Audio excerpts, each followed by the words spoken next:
Ladies and gentlemen, all protocols observed. We are grateful to host this post-budget dialogue together with Absa Bank.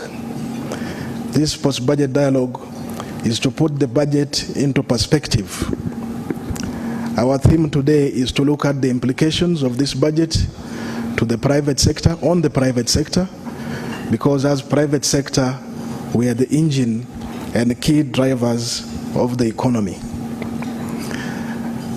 We are confident that with your able leadership, sir, Mr. Permanent Secretary and Secretary to the Treasury, Uganda's economy will grow in the 2024-2025 financial year as projected to between 6.4 to 7% in this financial year. From what was presented yesterday, it's evident that the economy has recovered from the shocks, the post-COVID era shocks and the COVID era shocks that affected our economy, and the projected growth is 6%. And we are grateful to your leadership in the ministry for having guided this recovery along with your ministers. The growth strategy for the next financial year and in the medium term is anchored on 4 key growth areas: agro-industrialization, tourism development, mineral development, including oil and gas, science and technology and innovation. And these anchor sectors are going to propel Uganda's economy to the desired $500 billion economy in the next 1.5 decades. However, these prospects face some risks that need to be mitigated, and the risks that we envision include climate change affecting agricultural production and infrastructure, regional and global geopolitical tensions that we see, high interest rates which constrain access to affordable debt, fluctuation in global commodity prices, among others. On a positive note, we have seen an increase in budgetary allocation in human capital development through the education sector and other social service sectors such as health, among others. The future of Uganda in the next financial years, other factors remaining constant, is bright. However, the ambitious budget of 72 trillion domestic revenue mobilization is envisaged at 31.9 billion, and this financing will mainly be from the tax and non-tax revenues. Mr. PSST, sir, my observation, private observation, is that you should decrease your appetite on borrowing. Domestic borrowing, as private sector players, the private sector will be boxed or nearly crowded out of the domestic credit market, because once government is borrowing, you know what happens with the interest rates. To finance this ambitious budget, already we are seeing shortfalls from URA.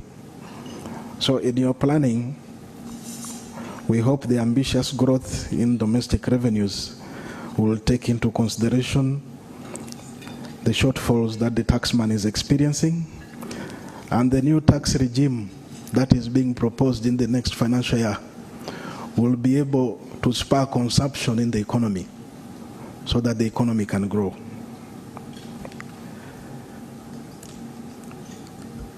Tax education should also be a priority so that the traders and the private sector can get clarity.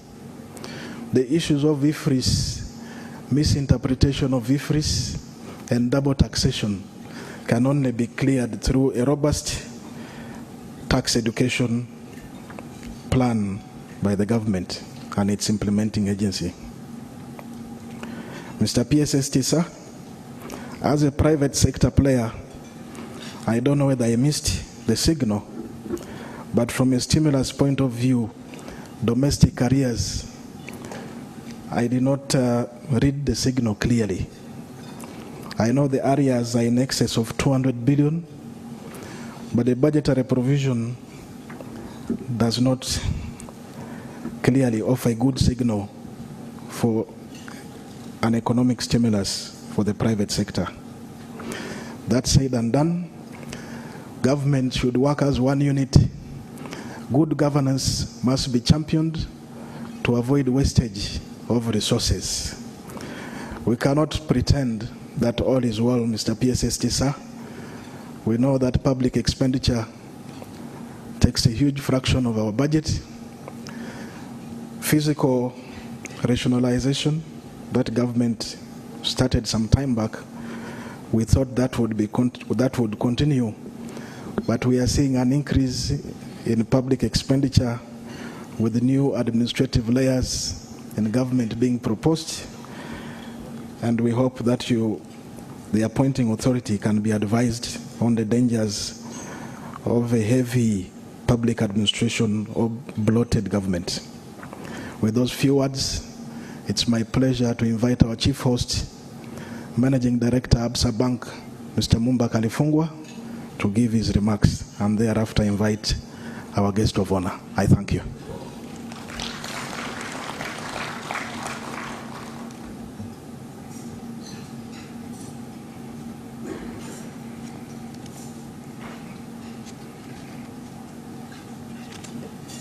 Thank you.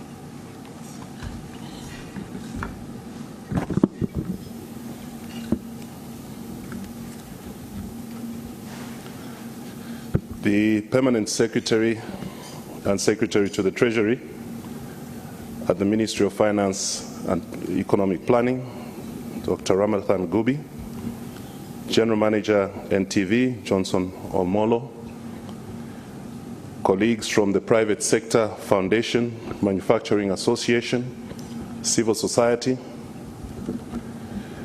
our distinguished speakers and panelists this morning, all captains of industry and other officials present, our esteemed clients and business associates, members of the Absa Bank,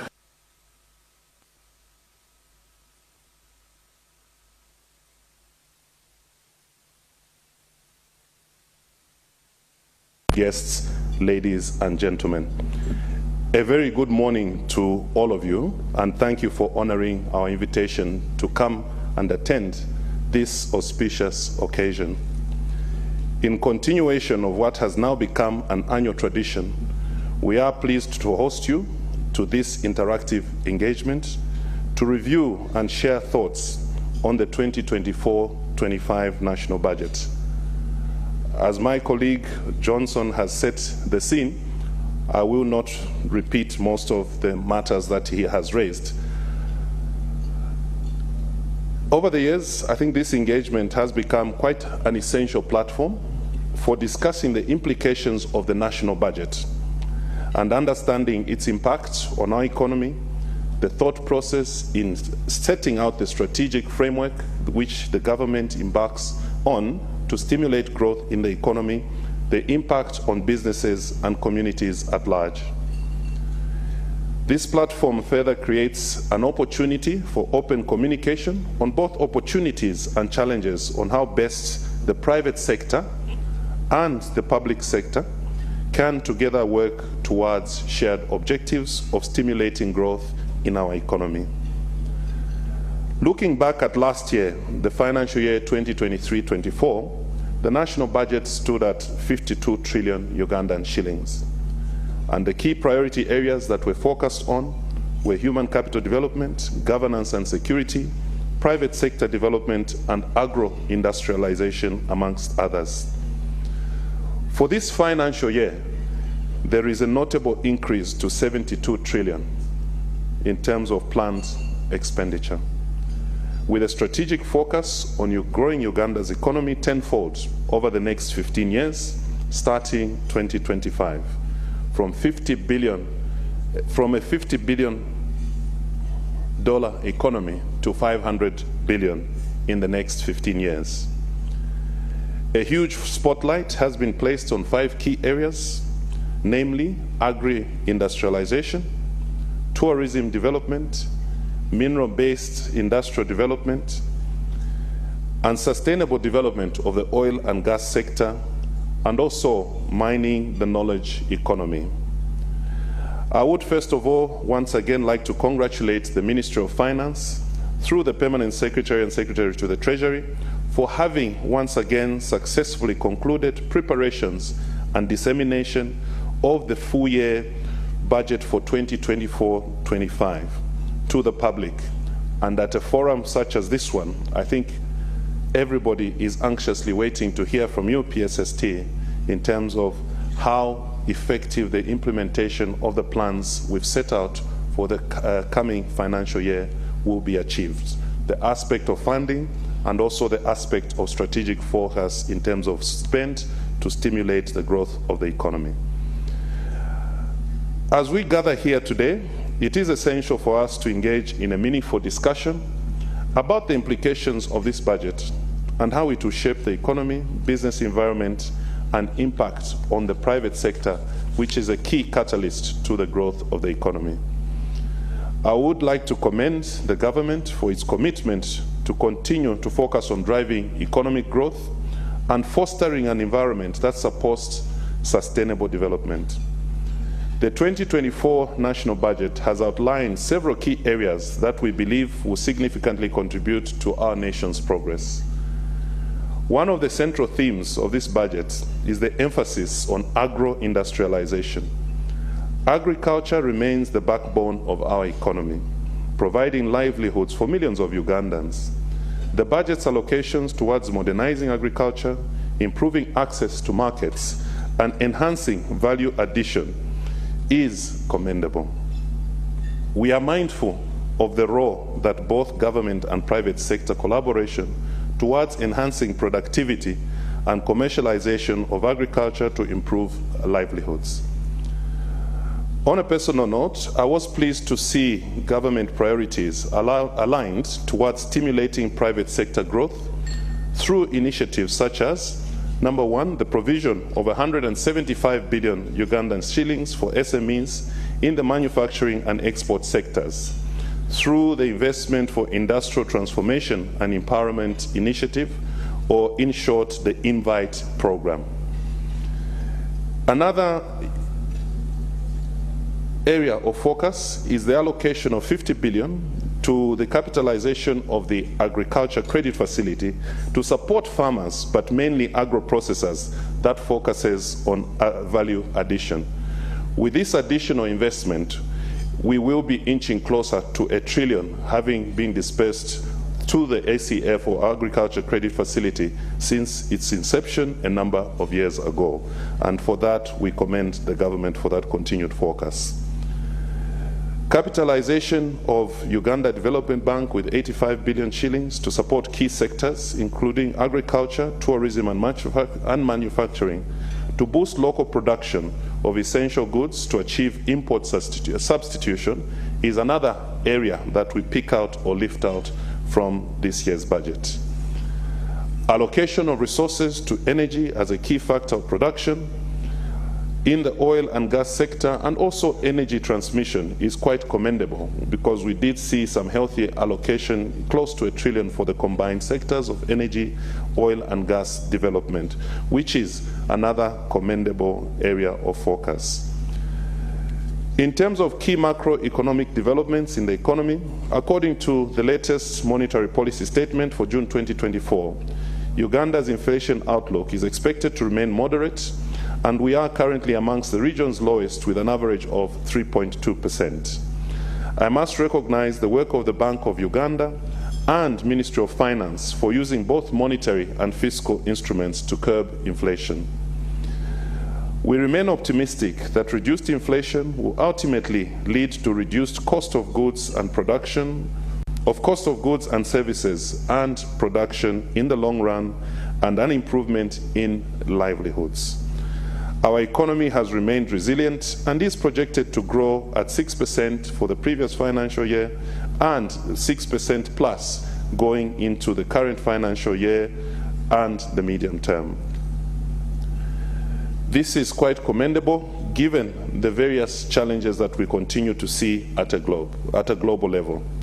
From a global perspective, uncertainty remains on the, From a global perspective, uncertainty remains on the impact of geopolitics, international commodity prices, weaker global growth, global inflation, and monetary policy responses on various economies. At Absa, we are keen to play a supportive role in driving economic growth. We play our part by financing opportunities within the key sectors that drive the economy, as I alluded to earlier. Trade, manufacturing, personal loans take up the lion's share of our loan book as an institution, and we commit to continue to providing payment and capital solutions to our various customers in key sectors of the economy. We believe in fostering collaboration with the government, regulators, other financial institutions, our customers, but to mention a few. Together, we believe we can create an enabling environment for economic growth, innovation, and financial inclusion. As we reflect on the budget's implications, it is important to acknowledge the role of the private sector in driving economic growth.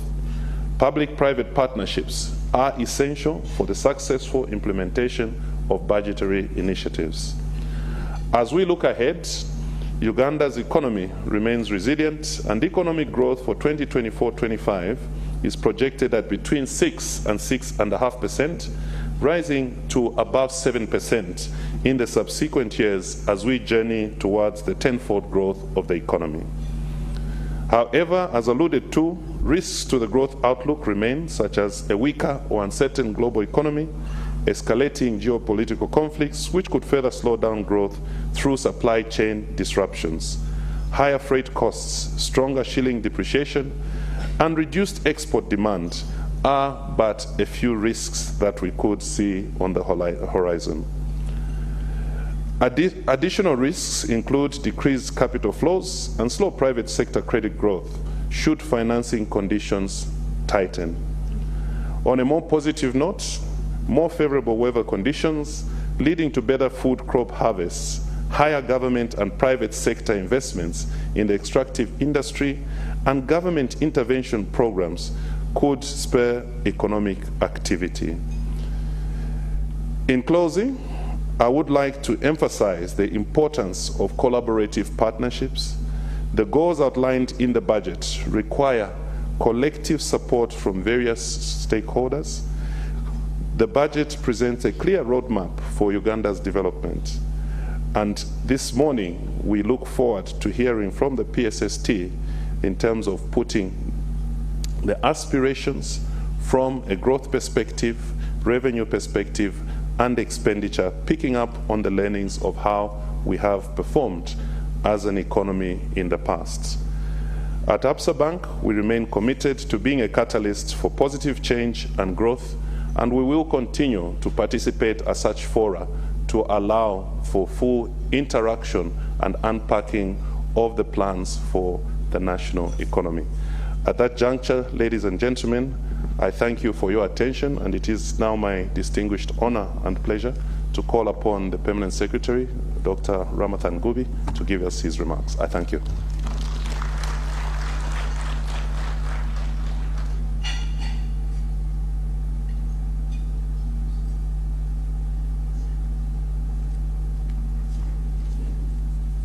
Thank you very much,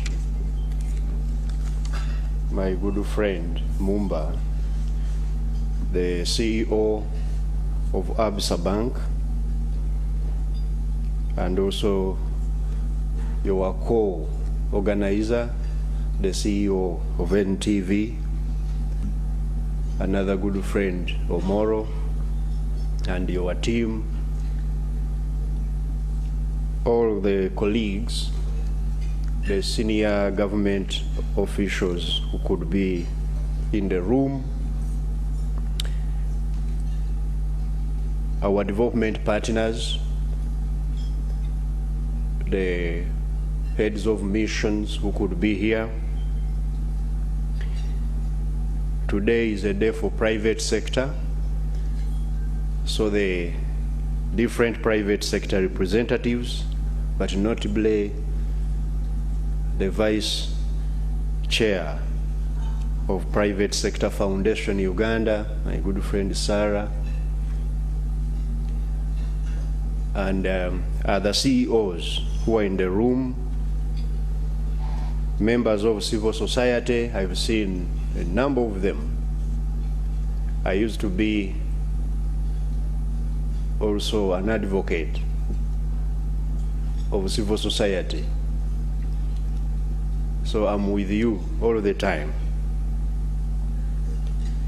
My colleagues from academia, I've seen my boss, she's here, Dr. Ronette, good to see you.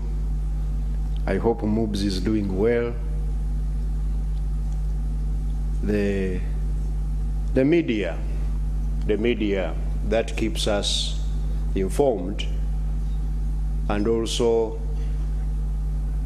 accountable.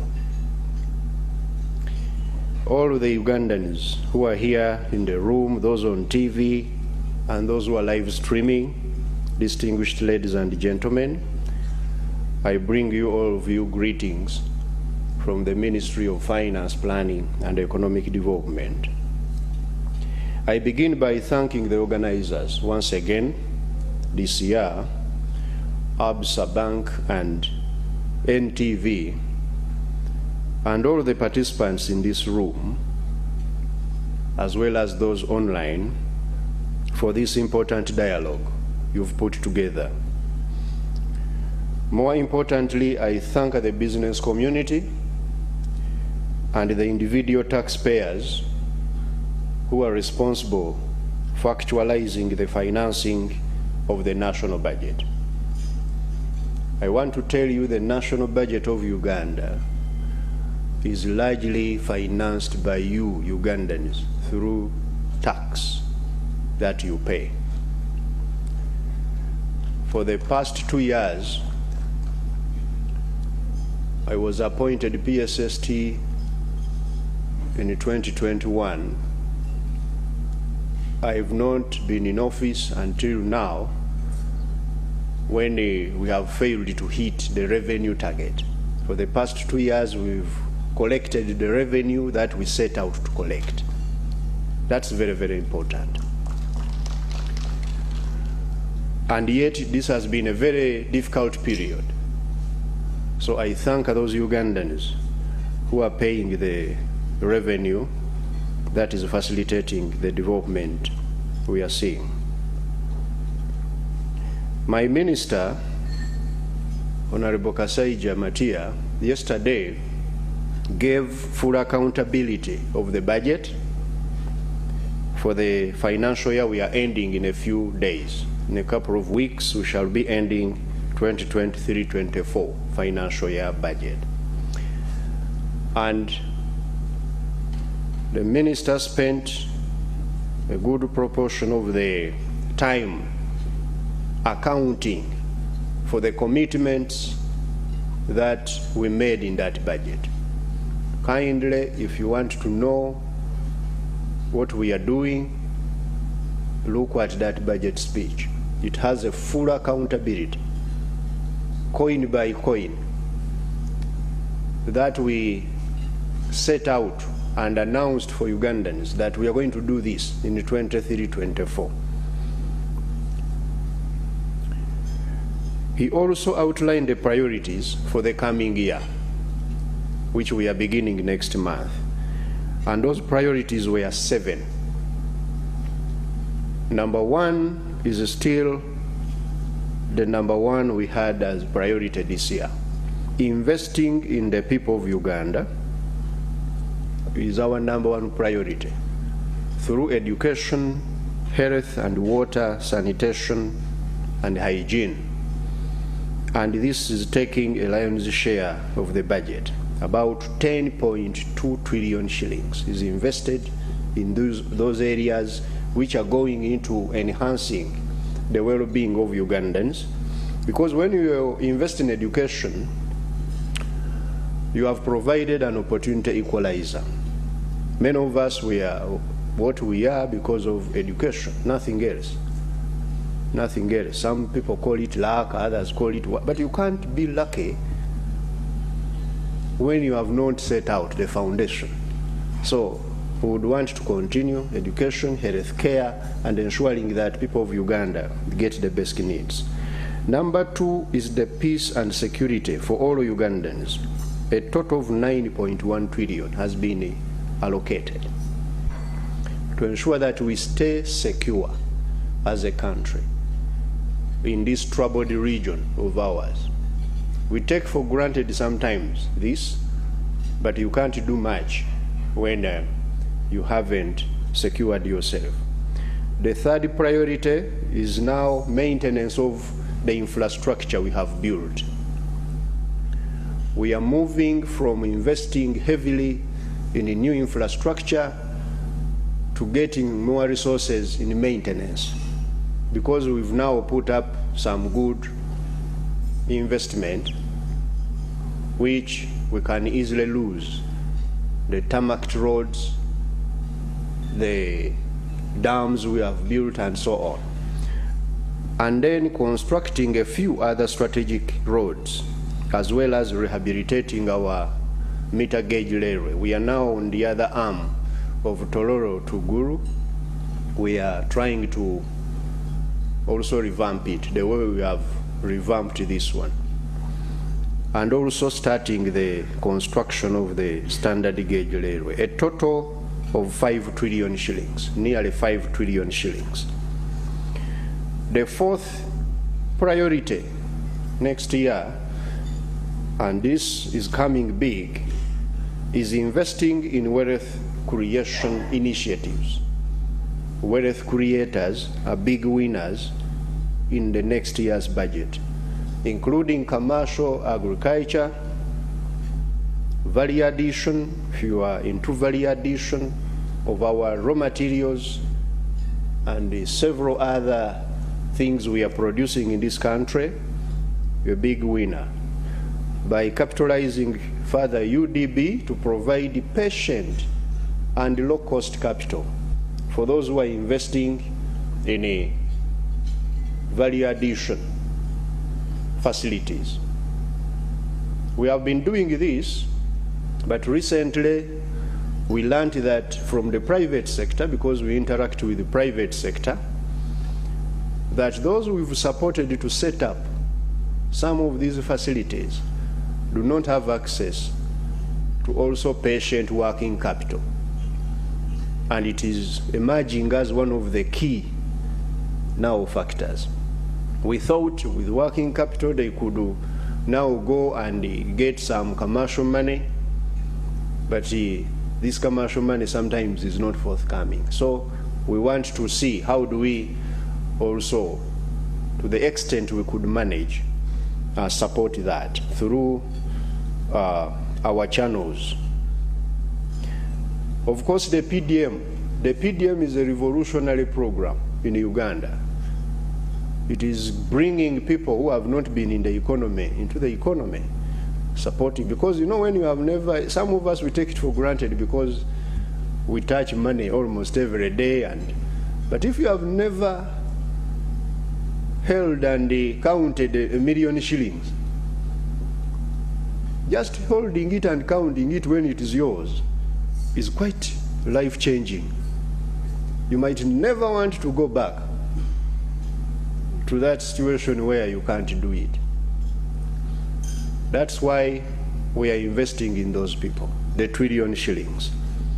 Emyoga have started to bring good stories of women in markets, youth in garages, and so on, changing their lives. Agricultural credit facility to support more commercialization and value addition in agriculture. Tourism development, supporting those who have voted for investing in tourism. I want to assure you are going to be big winners going forward. You have already been supported in a way, but with our ATMs, Mumba has been telling you, we are going to come big time in marketing and branding Uganda, in investing in tourism infrastructure, in ensuring that we standardize our operations and attract more tourists and they stay longer so that we can make more money. Science-based research and innovation. Those who are in the area of using their intellectual property to generate new ideas and new value next year. And actually these ones are the biggest winners, because a big chunk, Mumba was talking of the budget growing much faster. Some of this growth is explained by STI, as I will show you. Then the youth, skilling the youth, we are continuing with that program. And export promotion, supporting exporters, especially of manufactured goods, small scale. You are producing goods at a level of SME. There was a huge gap there in supporting their export initiative. And also women in business. The women in business, we have worked now with the PSFU to ensure that we support businesses which are owned by women to graduate into formality. And a total of all of those initiatives I've talked about of 2.64 trillion has been allocated in the budget. Then we have electricity transmission as number 5 priority. Transmitting the electricity we have generated in Karuma, in Isimba and others to you people where you are. And improving the quality of this electricity. It should be reliable, it's not fluctuating, and also working on the cost of electricity. We have allocated a total of 982 billion for that. The sixth priority, we want to contain natural disasters. We realize that climate change is real. Natural disasters keep on hitting us. So we have provided a contingency fund of 146 billion to ensure that we contain the unlikely events like floods, like mudslides and so on, which usually hit us in some parts of the country. And finally, meeting our regional and international commitments is a priority. We have commitments for our partnerships. We want to step them up for purposes of supporting you to access the market, to penetrate these markets.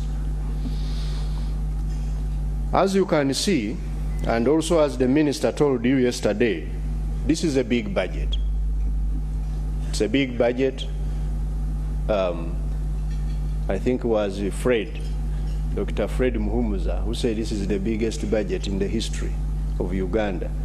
You know, every year, the budget we make is the biggest in the history of Uganda. Every single year. Last year it was the biggest, the other year it was the biggest.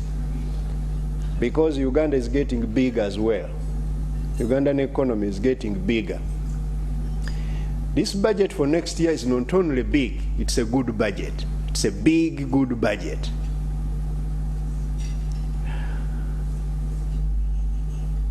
But where do we expect to get the money to finance this big, good budget. I think this is what is in the mind of everybody. My good friend Omoro was already worried. Mumba is not as worried, quite balanced. They have a number of Ugandans who have already, those who can get access to me, whenever I find them,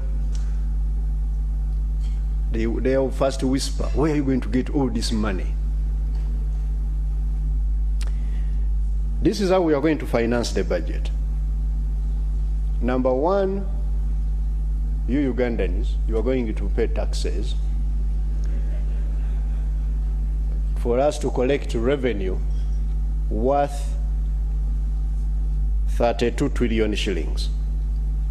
The first major source of money to finance our budget these days is tax revenue. I've heard a lot of talk about borrowing. No, Uganda's budget is financed primarily by you Ugandans paying the tax. And next year you're going to pay 32 trillion.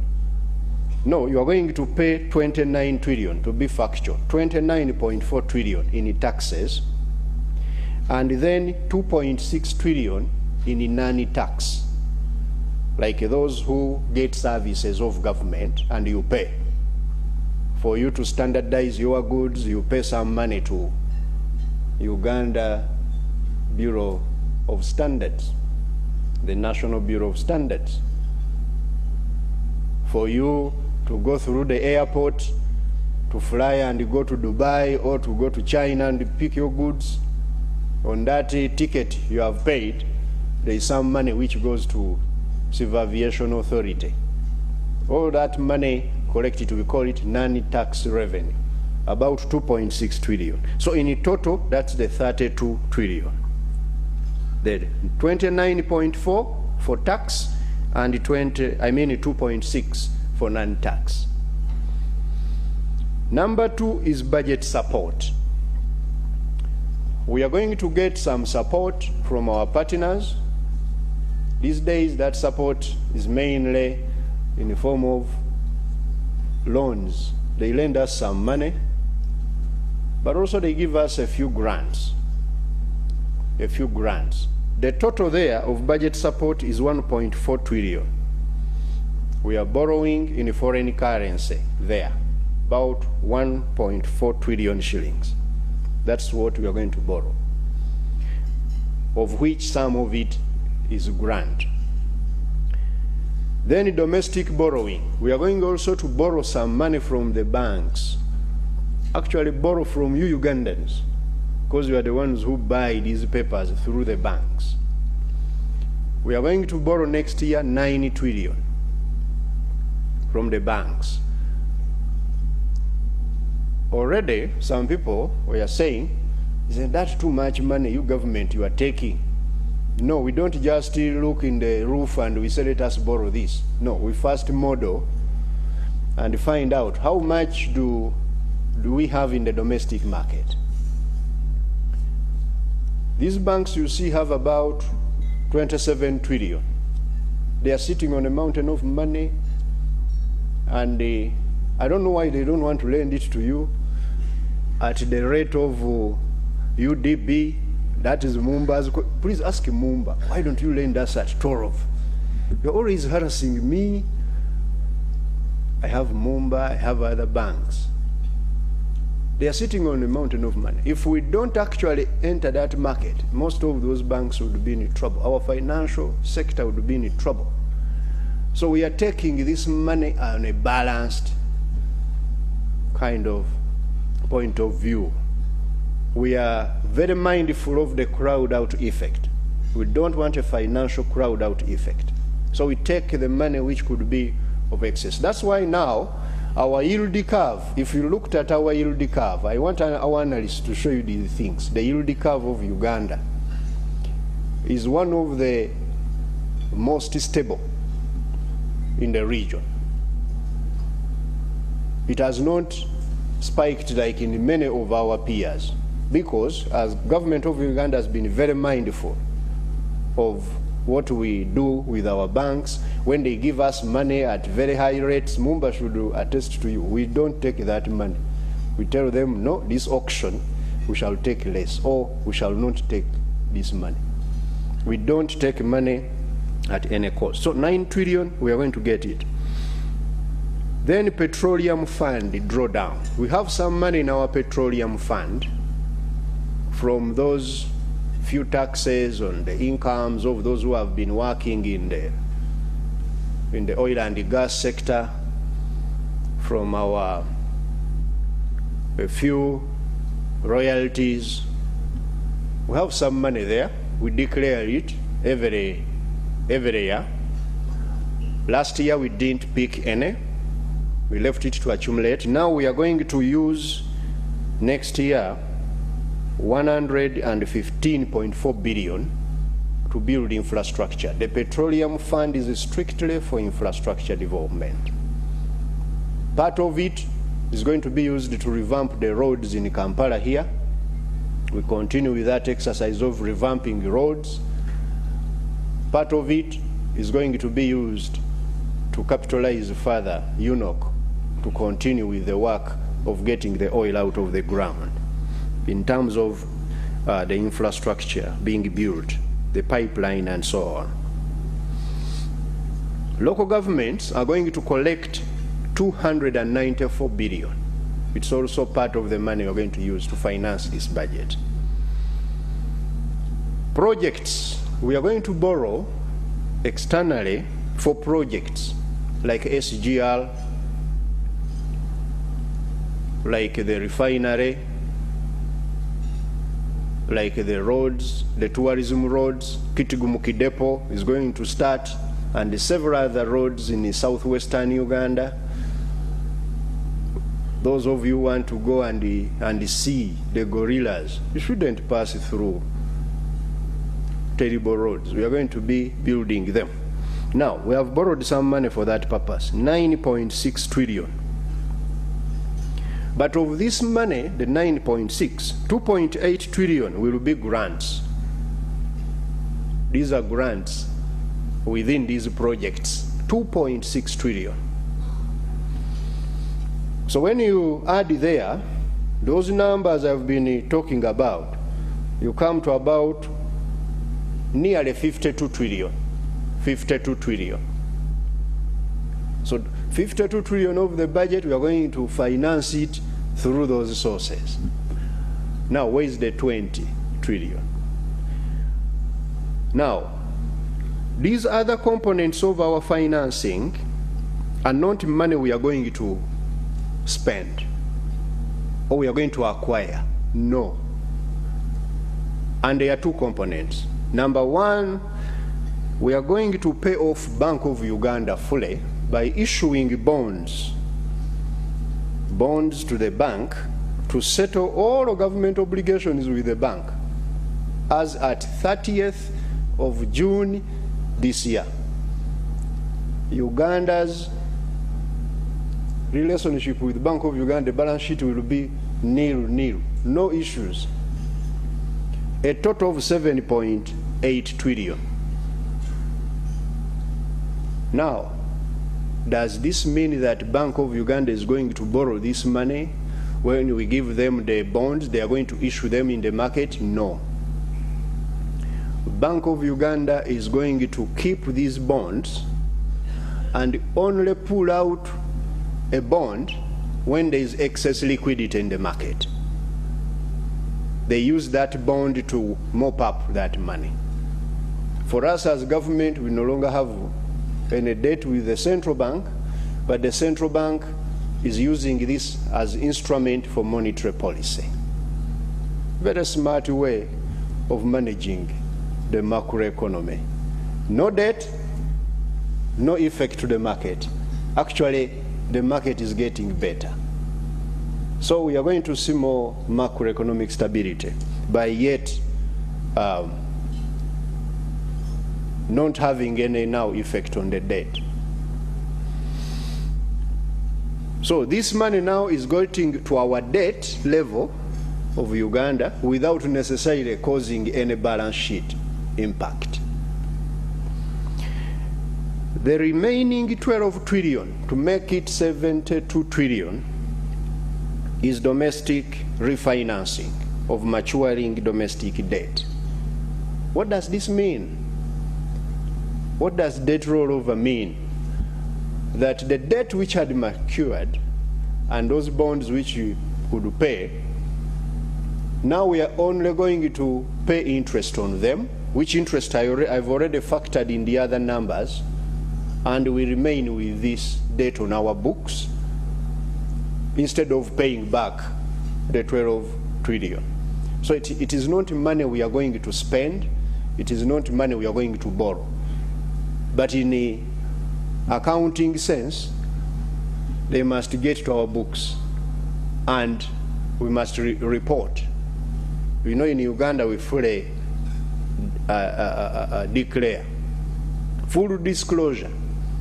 So 20 trillion nearly, about 19.8 trillion to be exact, is on our budget, but it's not money we are going to spend.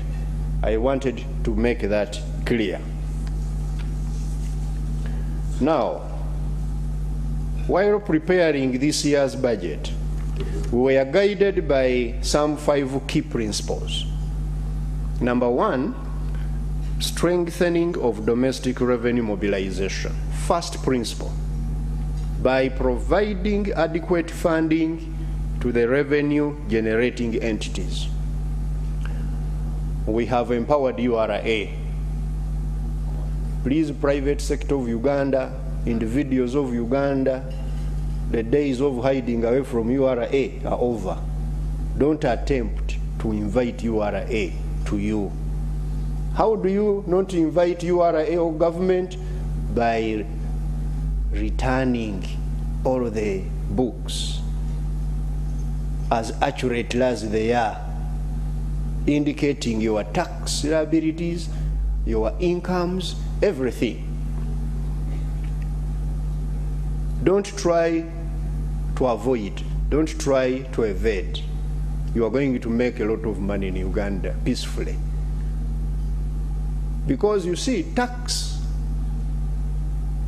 revenue is collected from only those who have made money. And a proportion of that money is what government takes so that it can provide you with the services. Sometimes I hear Ugandans, the reason we don't want to pay you the tax is because we don't see the services. If the state was not actually providing the services, like in some countries where the states are not providing services, you can't do business there. You can't do business where there is no security.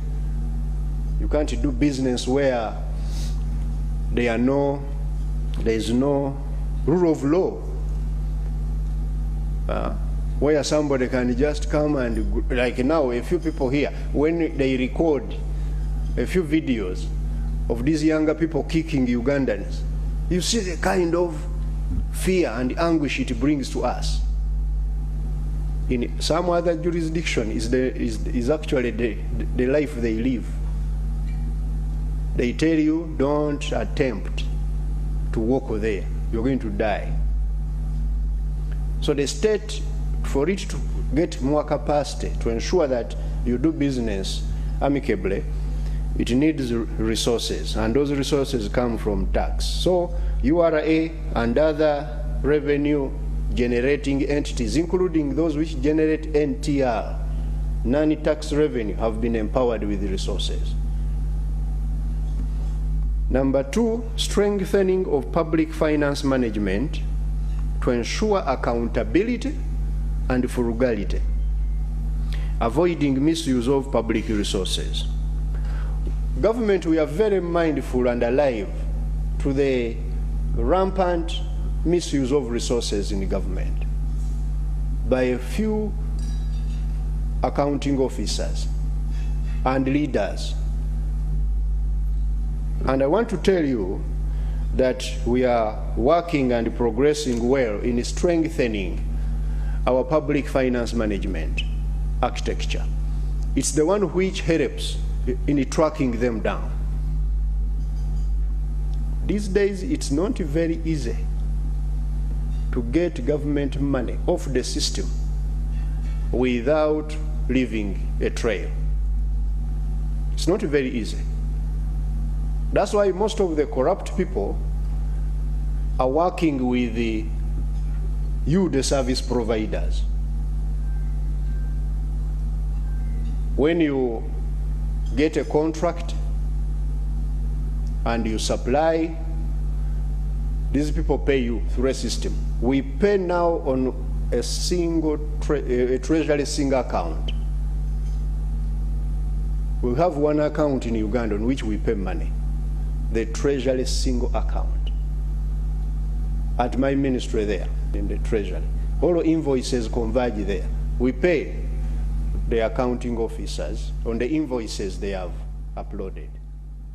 But now when the recipient of the money gets this money, that's where the sharing now starts.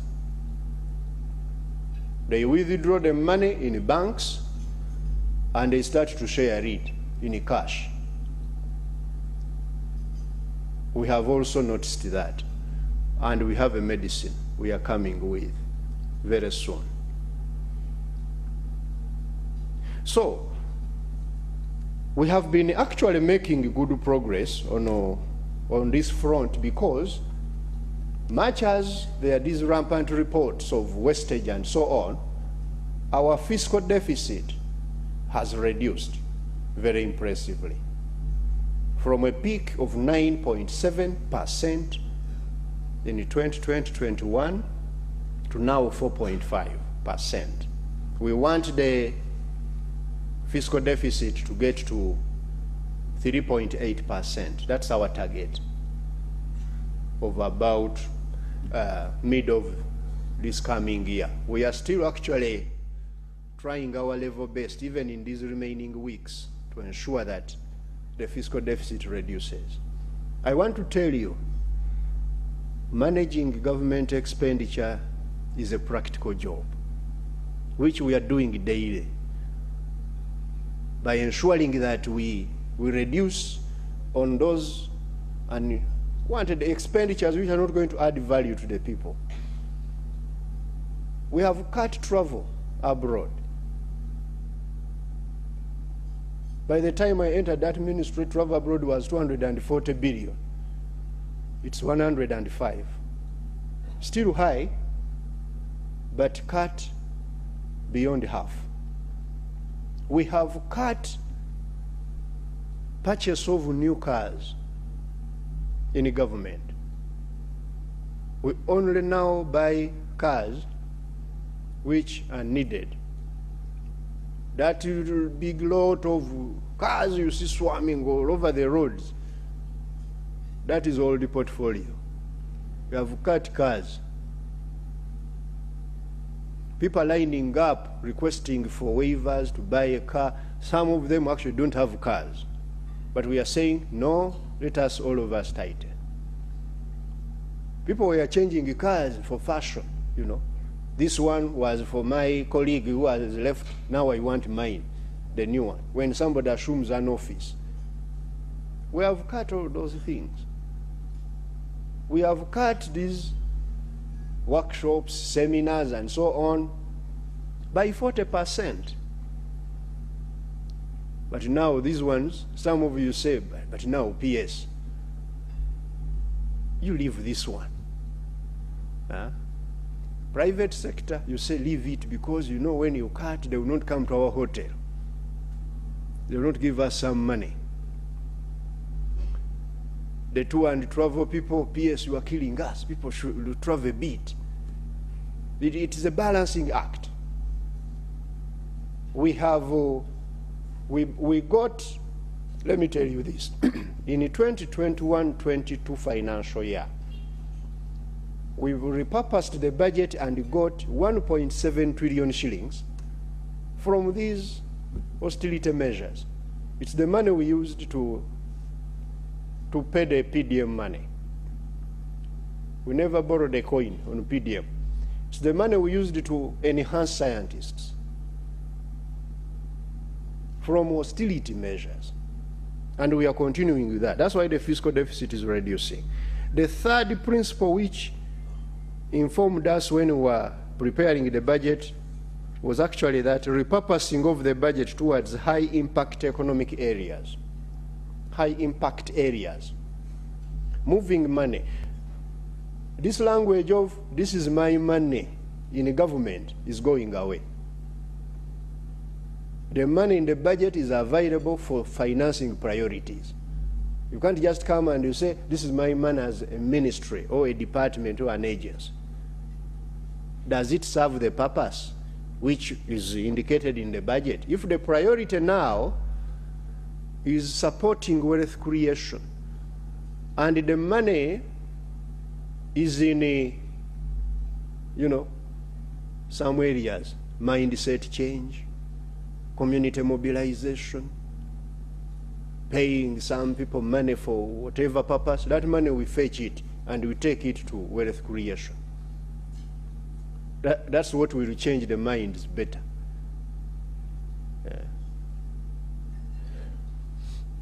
The fourth one is improving efficiency in execution of projects and other investments. We have a problem also, we have had a problem, we borrow money for projects which are not ready. We pay commitment fees, the project is not moving. For 5 years you are there, somebody borrowed money and now is saying, "Oh, I don't have money for the right of way." Now that business is over. We only borrow money when projects are ready. Public investment management is improving, and it's what is informing also the budget. If you had a beautiful project, but which is not ready in terms of the PIMs, that project was postponed to 2025-26. First do the PIMs, and then we allocated the money to another project. That's how we informed the allocations. And lastly, borrowing for only strategic high-impact interventions.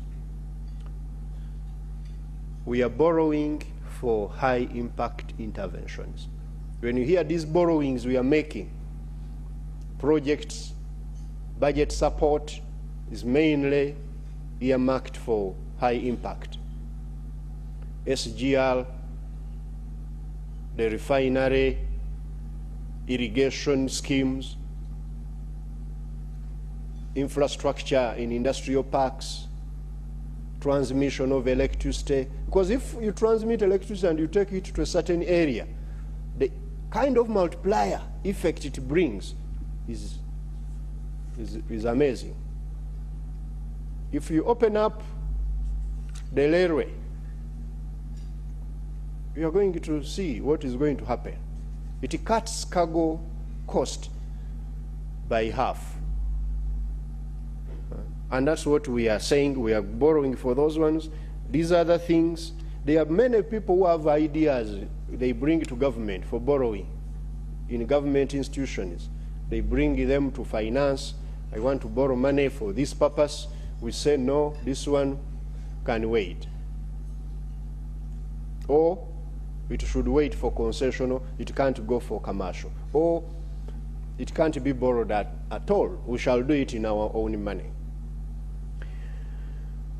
Now, the budget strategy we should all take advantage of as a private sector is the 10-fold growth strategy. This budget is anchored on this strategy. It's a good idea for you private sector. Why? As Mumba has told you, these 4 areas, agro-industrialization has received directly 1.7 trillion. But on top of that, the 1.06 trillion for PDM is also indirectly to support agro-industrialization, because it's mainly targeting value addition to agriculture. And therefore, if I were somewhere looking for an opportunity to make money, agro-industry is an area you should look at.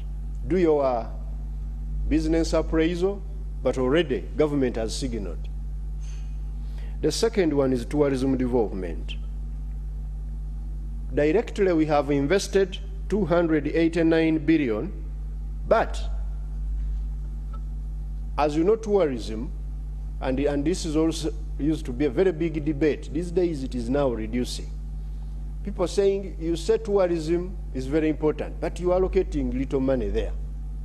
Why don't you give it more money? We have been explaining to people that tourism is multi-sectoral intervention or business. You can't do successful tourism when you don't have the following. When you have not invested in the tourism destinations, when you have not invested in their security, when you've not invested in the internet. These tourists who come from Europe, when they are there watching these wonderful, amazing things we have, they want to share them with their loved ones. You don't want to take them there and for the whole week there is no internet. They will not stay. They will say, let's go back to Kampala where there is internet. So that's why we are taking internet there. So that as you take a selfie with a lion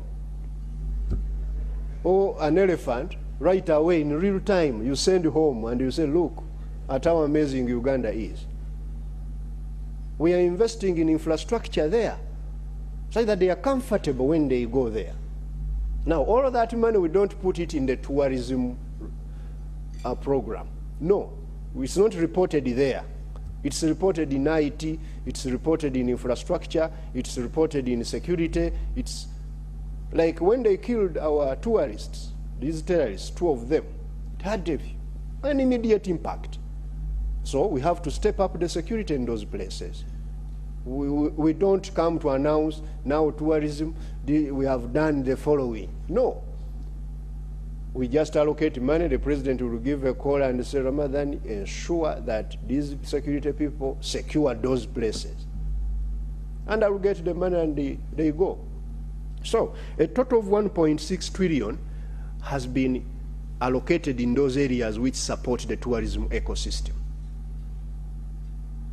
And also, another 55 billion has been allocated to missions abroad. We have selected now, starting with 10 missions, to support Uganda Tourism Board to market and brand Uganda there. Because that's where the tourists are. So on average, each of these 10 capitals is going to get 5.5 billion to market Uganda there, to market this part of Africa, because we talk a lot here, we're gifted by nature, we are the most beautiful, but we are talking to ourselves. Now we are putting the resources there. The other area is the mineral development. Please, private sector, the mineral development area is a virgin area for you. Huge potential, huge opportunities. Because the president has made it for you. No export of raw materials, no export of raw minerals. What does that signal? Come and add value, you will be supported. And that mining area, of all the sorts of minerals we have, from iron ore, the gold, the phosphates,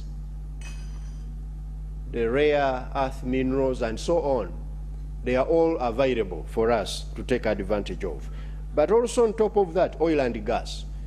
And here we have allocated 921 billion plus 42 billion. That is about 963 billion in this area. The last one is science, technology, and innovation. These are the biggest winners, as I've told you in the budget. Were you born with some brains which think differently from all of us? this is the time you fully take advantage of your God-given opportunity. I used to tell my students when I was still a teacher that there is a very controversial concept when we are saying it, but very critical. Sperm lottery. Sperm lottery is the chance of being born with good genes or with good looks. Sperm lottery. Nobody applies to be born in a certain way. We all find ourselves the way we are. Now, there are those who hit a jackpot in having very wonderful brains, very creative. But those who are in STI area, please just know this strategy has been developed around you. Take advantage of it. There is no cherry picking. Vote yourself to being an innovator, to being a researcher in science of any kind. Create new value out of nothing. We take for granted, but whatever environment we are in here was created by these innovators. I'm speaking to you through this microphone. There are people watching on TV, but we take for granted you are there home in Kaberamaido, watching NTV, and you are seeing Ramadan in Serena in real time. Those people who think like that, who created those things, they deserve a lot of support. So in this budget, those people have been supported, and that's partly the reason why the budget grew in the corrigenda, in the addendum which we took to the budget. The budget committee in the last days of the budget making was to support these people. They have over 1.4 trillion shillings going to science, technology, and innovation. So these are the ATMs.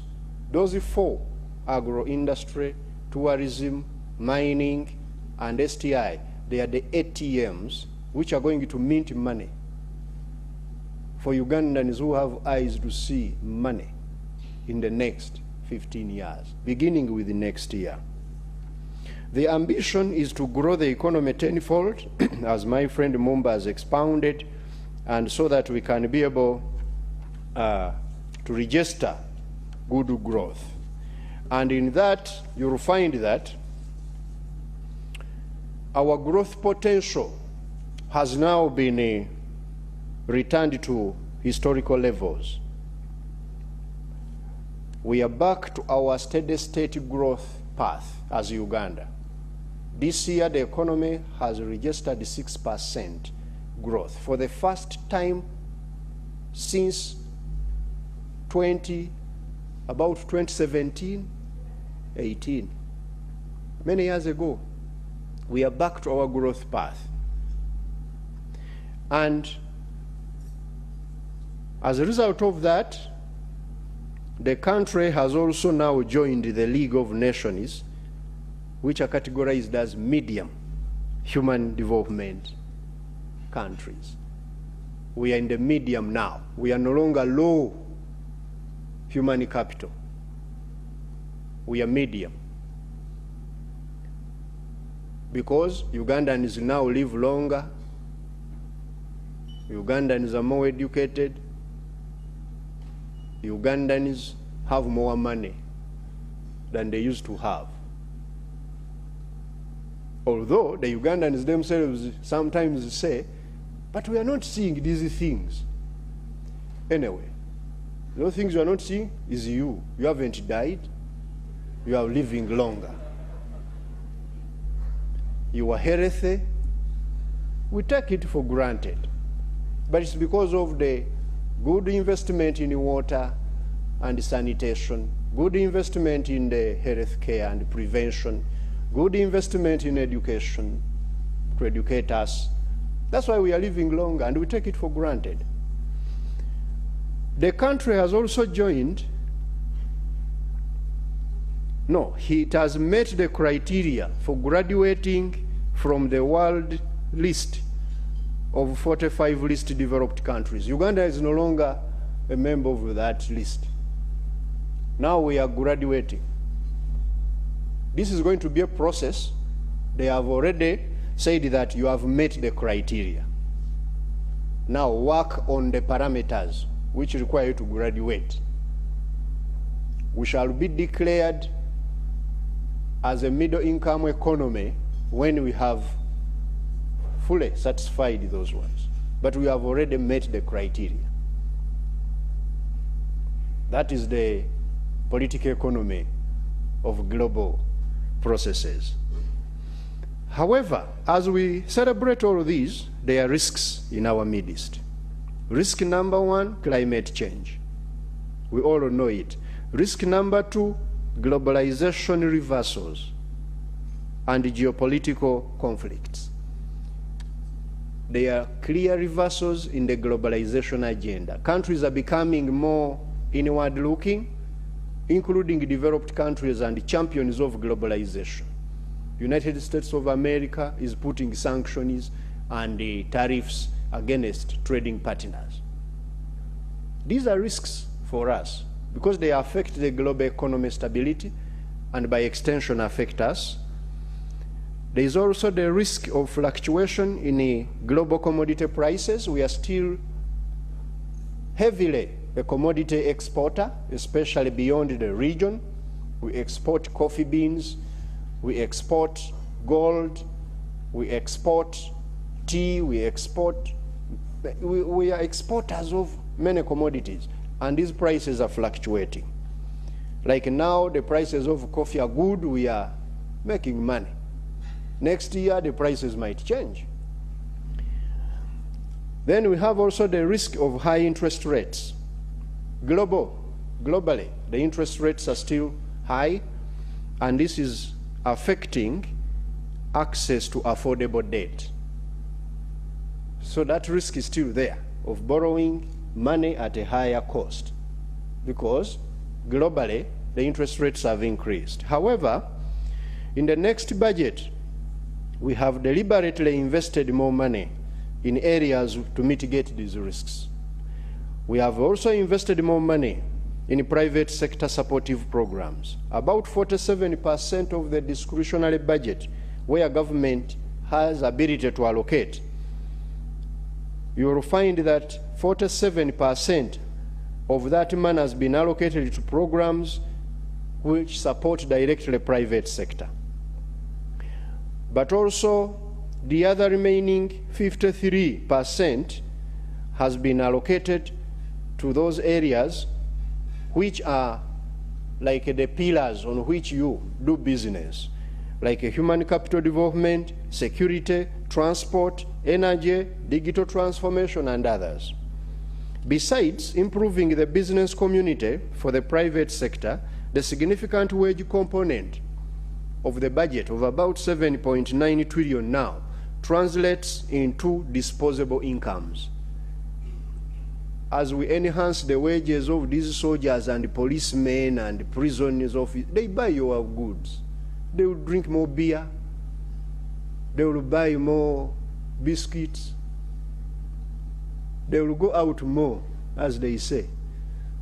And this money comes to you, private sector. It's also very good business for you when they buy these retail goods and therefore take full advantage of the initiatives. In conclusion, ladies and gentlemen, I thank Absa and NTV heartily. NTV, thank you for giving us the opportunity and also for explaining this budget to Ugandans so that Ugandans know the budget in the context to which it was prepared. I know in Uganda, not only in Uganda, the human race, we love so much bad news. When they report good news, people are not reading, people are not watching TV. Yeah? If Omoro put there the good stories of what's happening, you will see people, this TV is boring. They switch off. But when he says danger is coming, the data is overgrown, and You see everybody now is so interested in seeing these things. Ugandans, please, as we watch those things which are part of our DNA, let us also watch out for the opportunities and take advantage of these opportunities. Otherwise, there are some guys who are coming in very big numbers to take advantage of these opportunities, called foreign direct investors. We are now #1 in Africa in attracting them. This small landlocked country with a wonderful history and infrastructure gaps and so on and so forth is the first in Africa in attracting investors. Why? Because we have provided a big chunk of opportunities for them, and they see them as Ugandans see problems. Omoro, we are going to pay domestic arrears. We are paying, we are going to pay more. I was whispering to my friends there, now I am paying this quarter the last bit of eligible court awards. I'm paying the last one, and I close the file of court awards.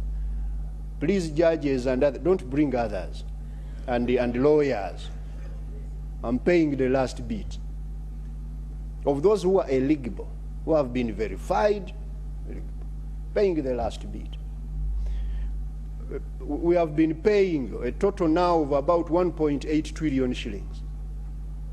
Government people making mistakes, cancelling people's contracts, police arresting people who are not supposed to be arrested, so on and so forth. Those are the things, and we have been sorting them out. The wastage of little money we have, I want to assure you, Mr. Omoro, we are rationalizing government.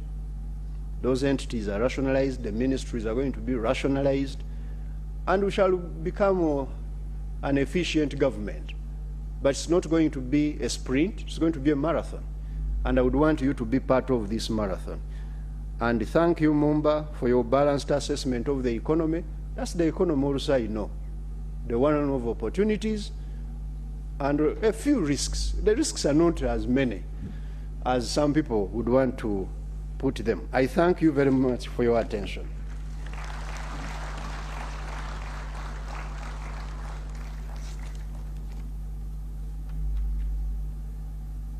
Thank you very much, PSST. I think he deserves another round of applause. Yes, and I believe right now we have a proper context of the 72 trillion shillings budget. Quite interesting, because there were quite a number of questions about the jump from 52 to 72. I think the PSST has really given a good explanation on how the 20 trillion comes in. If there are more questions, of course, we're going to have him on the panel here. So if you have them, you can forward those questions to him. Now, the winners, because I know there are quite a number of people who are trying to look for, you know, the green shoots, the positives in the budget. And I think the PSST has laid bare that. We now know agro-industry, tourism, which has always been our forex cow, and many have been asking, are we investing enough in tourism? I think that has also been tackled. Then we have STIs. I know I've spoken to a number of young people on a couple of shows, and many have been, you know, talking about how is government helping us, how is government going to support this area, especially for startups and the others. So I think that has been, you know, quite well explained. Now, quite interesting is the 32 trillion is going to come out of our taxes. Now, that's quite something to really think about quite profoundly. And it's for this reason that NTV and Absa also are collaborating with Deloitte. You know, they are our content partners to help us understand some of these things a little better. Because when it comes to taxes, all of us in business know that, you know, you can't assume things. You got to know and be clear about, you know, what is coming up and what has been put before us. So we're going to have our next presentation from Petronella. Petronella is from Deloitte, and she's going to give us, you know, a presentation on a couple of arising issues, again, on the, 2024-2025 financial year budget. That is before we go into our panel discussion. So Petronella, kindly, okay, yeah, so she's on her way here to give us, an outlook and a digest of how she's looking at things from where she sits. I think we can give Petronella a round of applause as she takes the podium. Thank you very much. Our guest of honor, the Permanent Secretary and Secretary to the Treasury, all dignitaries present, captains of industry, our partners, Absa and NTV, Deloitte country partner who's here with us this morning, our esteemed clients, ladies and gentlemen, those in the room and those who are watching us today. Good morning, and you're all most welcome. Let me add my voice to Johnson and Mumba in not only welcoming you, but thanking you for taking the time to be with us this morning, to hear, thoughts from different people who are in business and are affected like you and I, what their thoughts are, and especially in a context of an optimistic budget. So this budget there's a lot, and the PSST has talked quite a bit in terms of the opportunities for the private sector.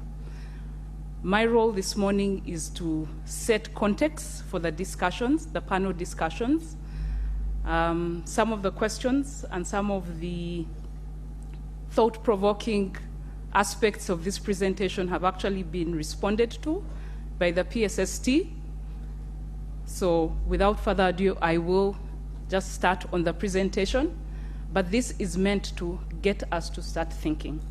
In a context where the private sector has had a few struggles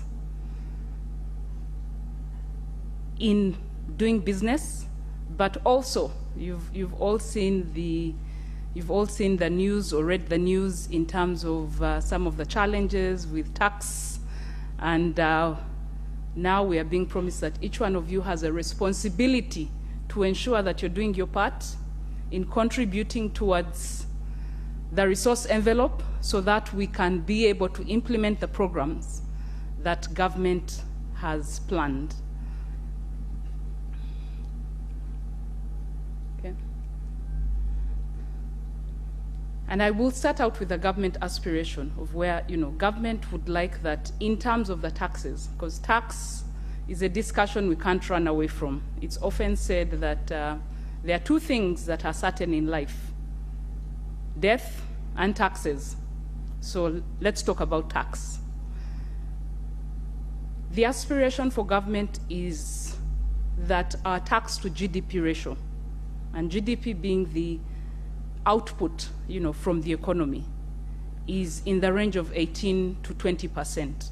Now, the sub-Saharan average is about 16%. I think you can all see the trend in the last couple of years. I think we will end up at about 14% this year. So our tax to GDP ratio this year will be at about 14%. And now there's going to be a leap. So you need to consider where we have been. From a trends analysis, where have we been and where do we need to be to go? How well are we doing? What needs to change and happen?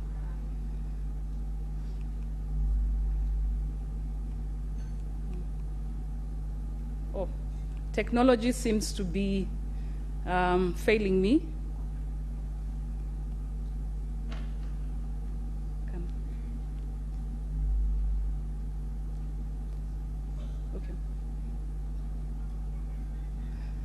As we sort out the technology, I'll still just go ahead.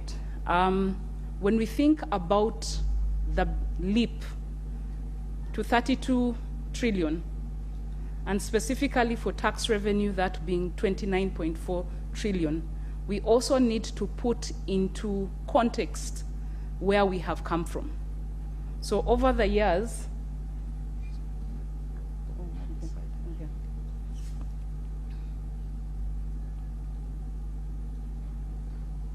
so over the years, that's how we have been performing from a revenue collection perspective.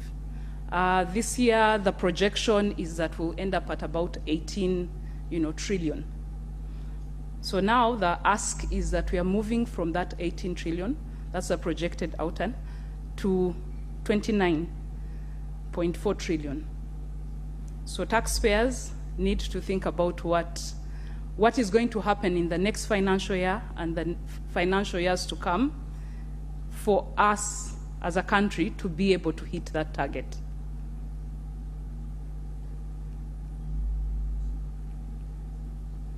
Now looking more, bringing it back home to the private sector specifically.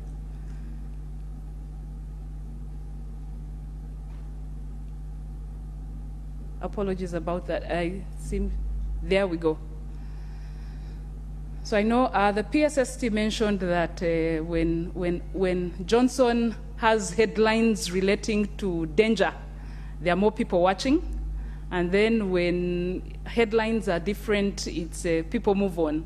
So this slide is just for those who are watching, is to make sure that you stay connected, you stay in the room, so that you're part of the discussions that are happening this morning as we dissect, as we discuss, the budget that has been read and what that means for you. But this is the context in which we are moving into the next financial year. There have been challenges for the private sector, be it multinationals. So we've seen a number of multinationals that have closed businesses and have left the country, but even local businesses. We've had the traders' strikes. My colleague Alan is here from UMA, and he will possibly talk about the challenges that the manufacturers have had, whether it's in respect to excise duty, whether it's in respect to some of the challenges with our neighbors in terms of being able to move goods within the East African community. But this is our context. This is where we are at now. And this means that even as we look at the opportunities that are presented by the budget, and we consider the 2.1 trillion allocation to private sector, it has to be how then, given this context, given some of the challenges that we've had, how is that going to be unlocked? What does that actually mean for the private sector? So I'll move on from the thought-provoking, headlines. Okay. A lot has been talked about in terms of financing. I want to belabor the point that Johnson made in terms of perhaps government crowding out private players when they borrow domestically. So the focus also then looks at the government initiatives in terms of providing financing to businesses, to private sector. And there's quite a number of initiatives that have been made, that have been done.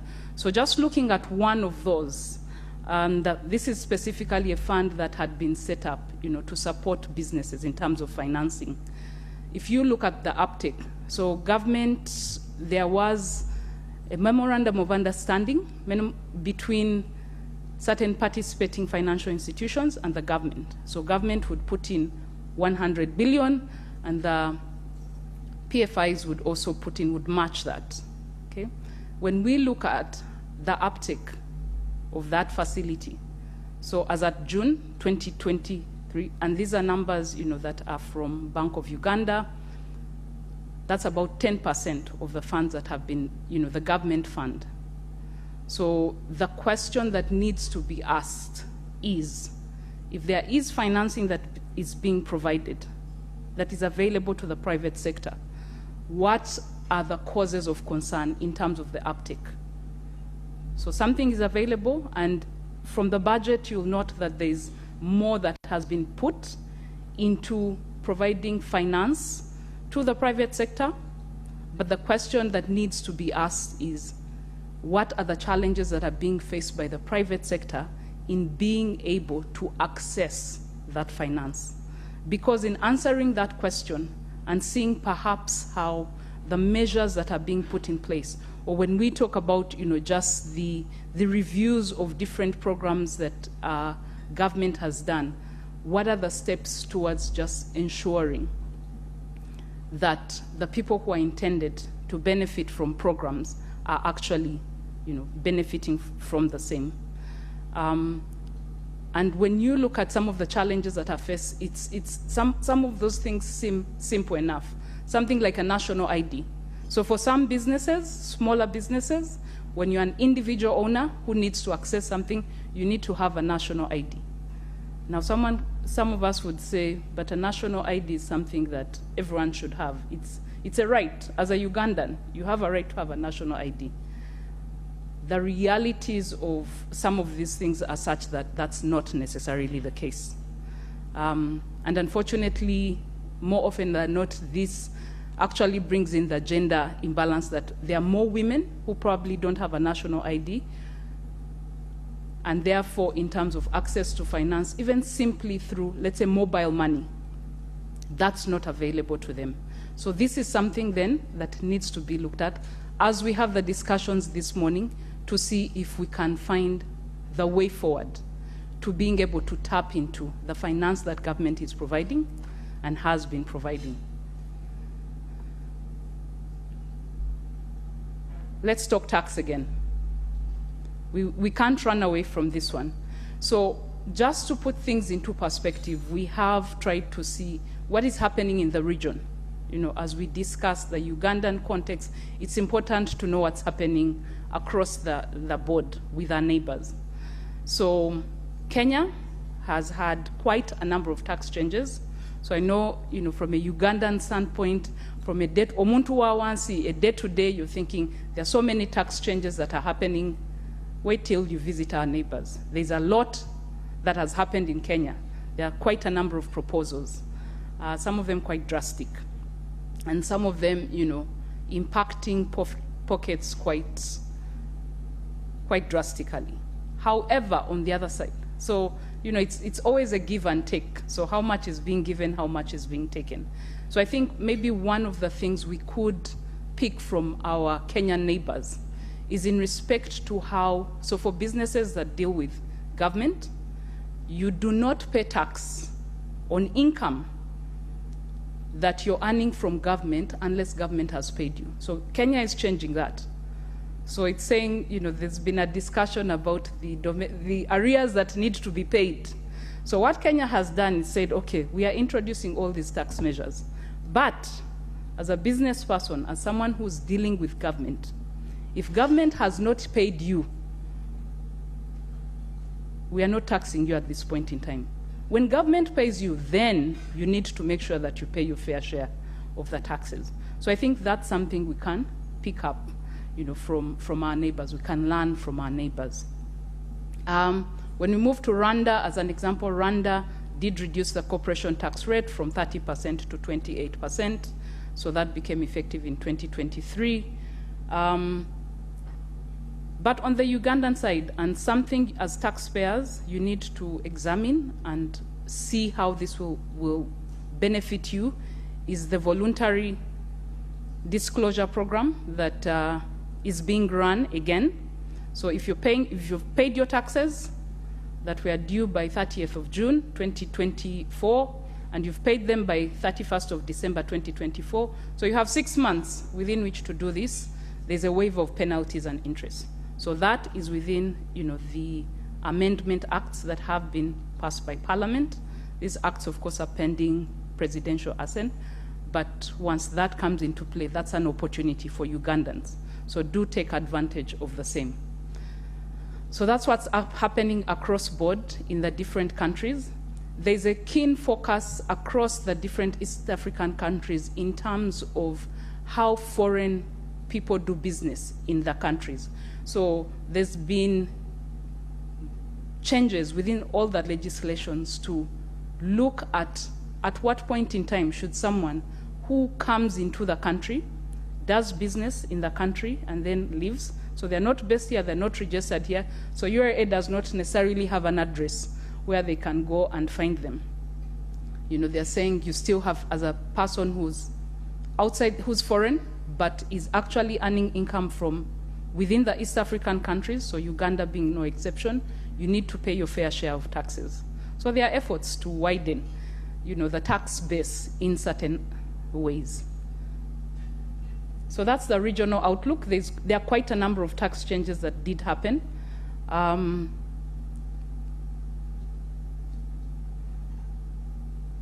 So there's a reason I've included that there.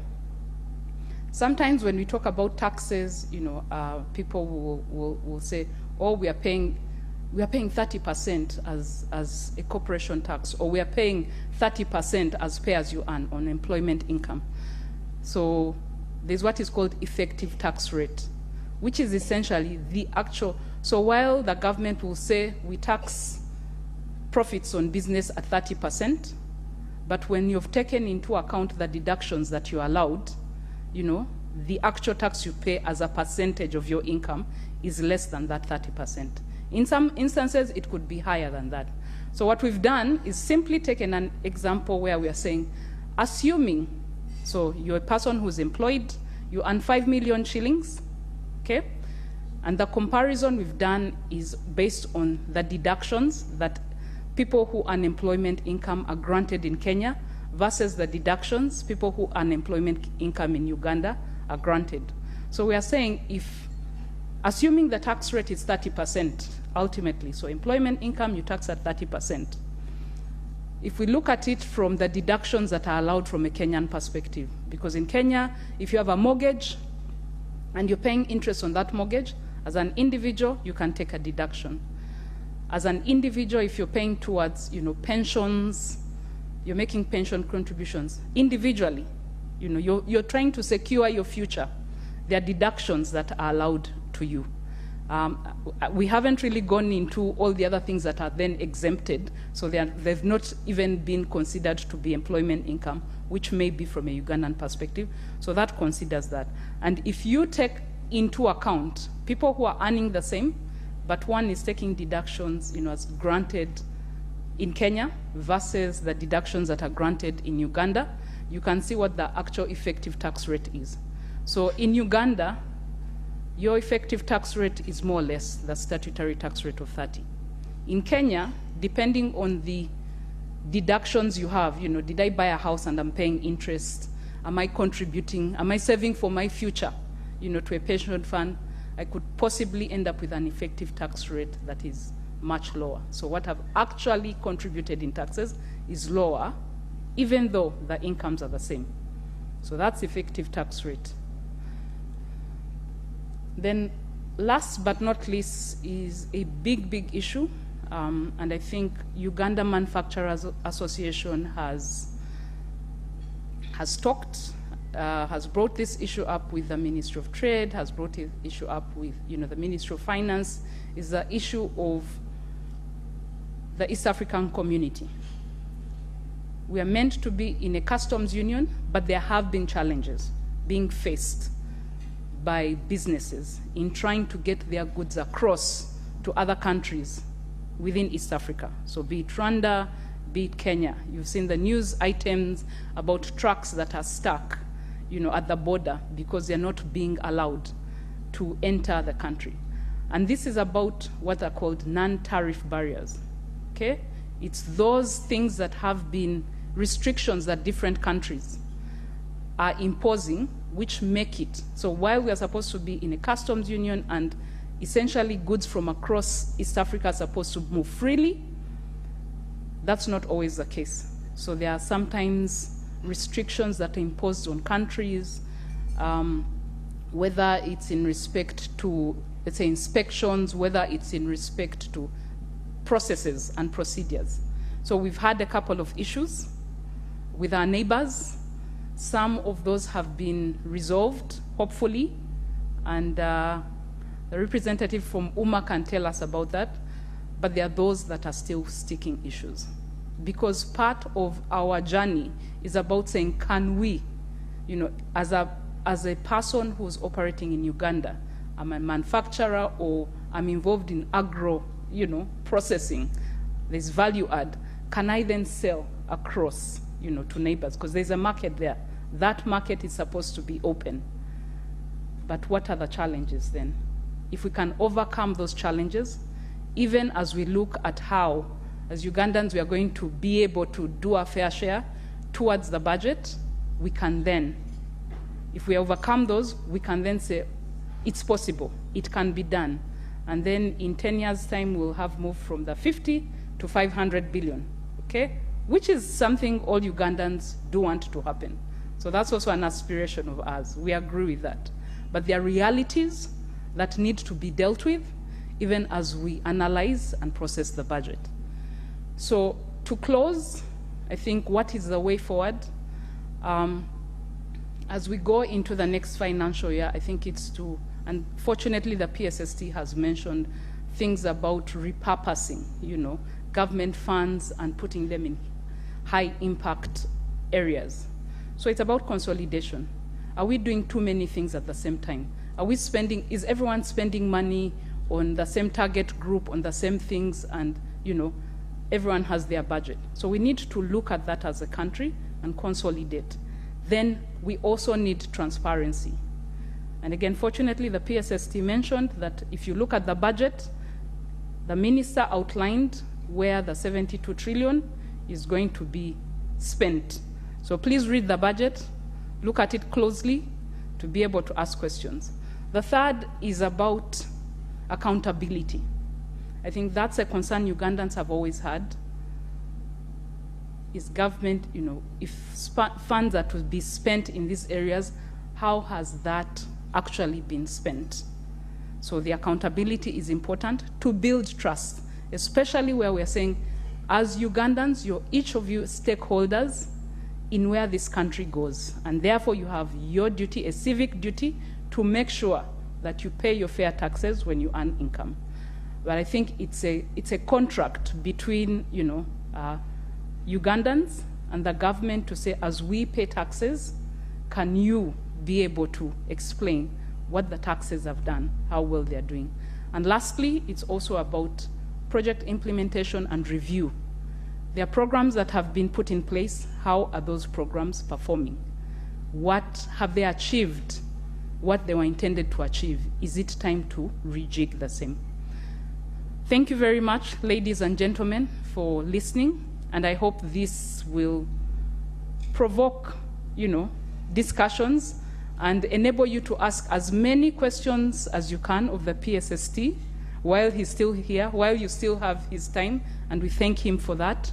So enjoy the rest of the discussion.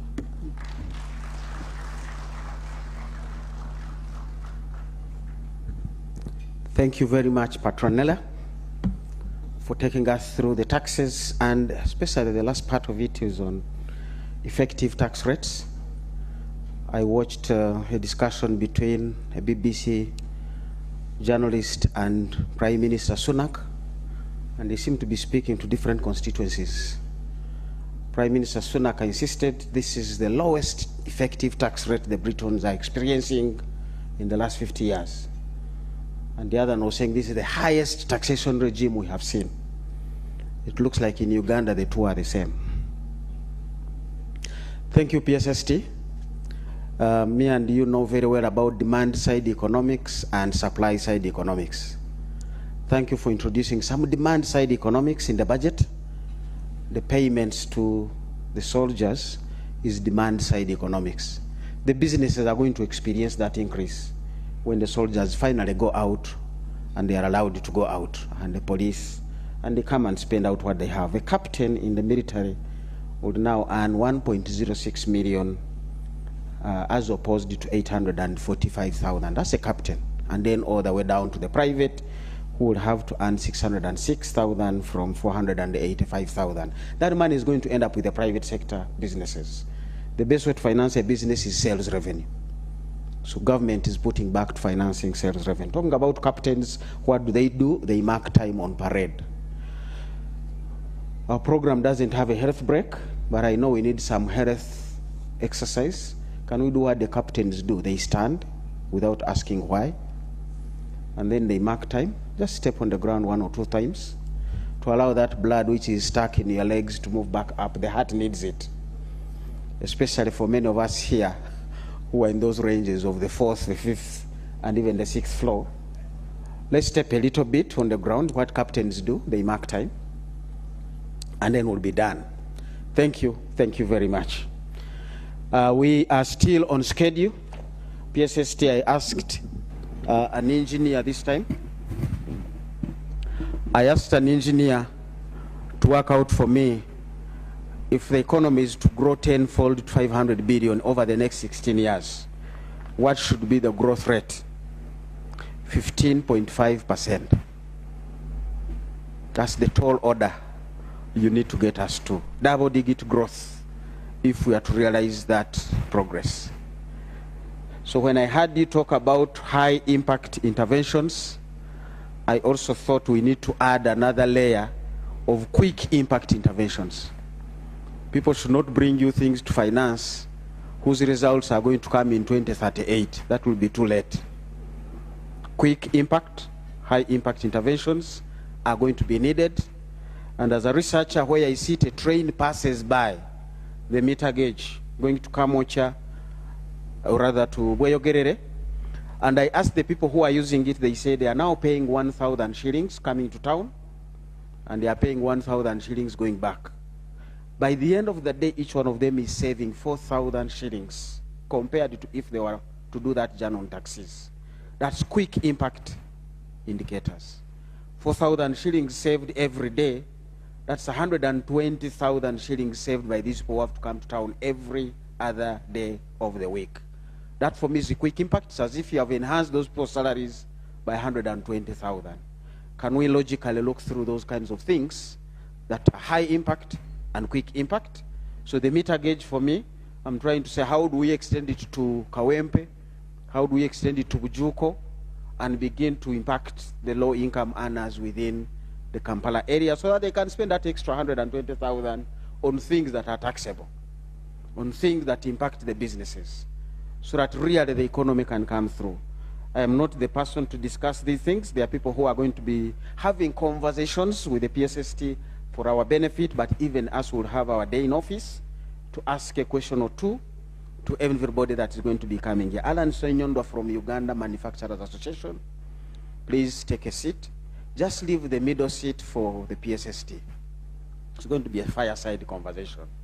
These panelists are going to have a conversation with the PSST. By the way, is one of the few people in office allowed to hold more than one office.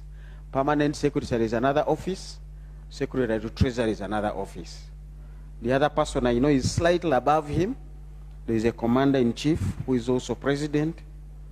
There are few people allowed to hold more than one office. Patronella, you are going to come back. You did so well. You deserve another round. They used to call it another rap. Michael Seguaya, Executive Director, Absa.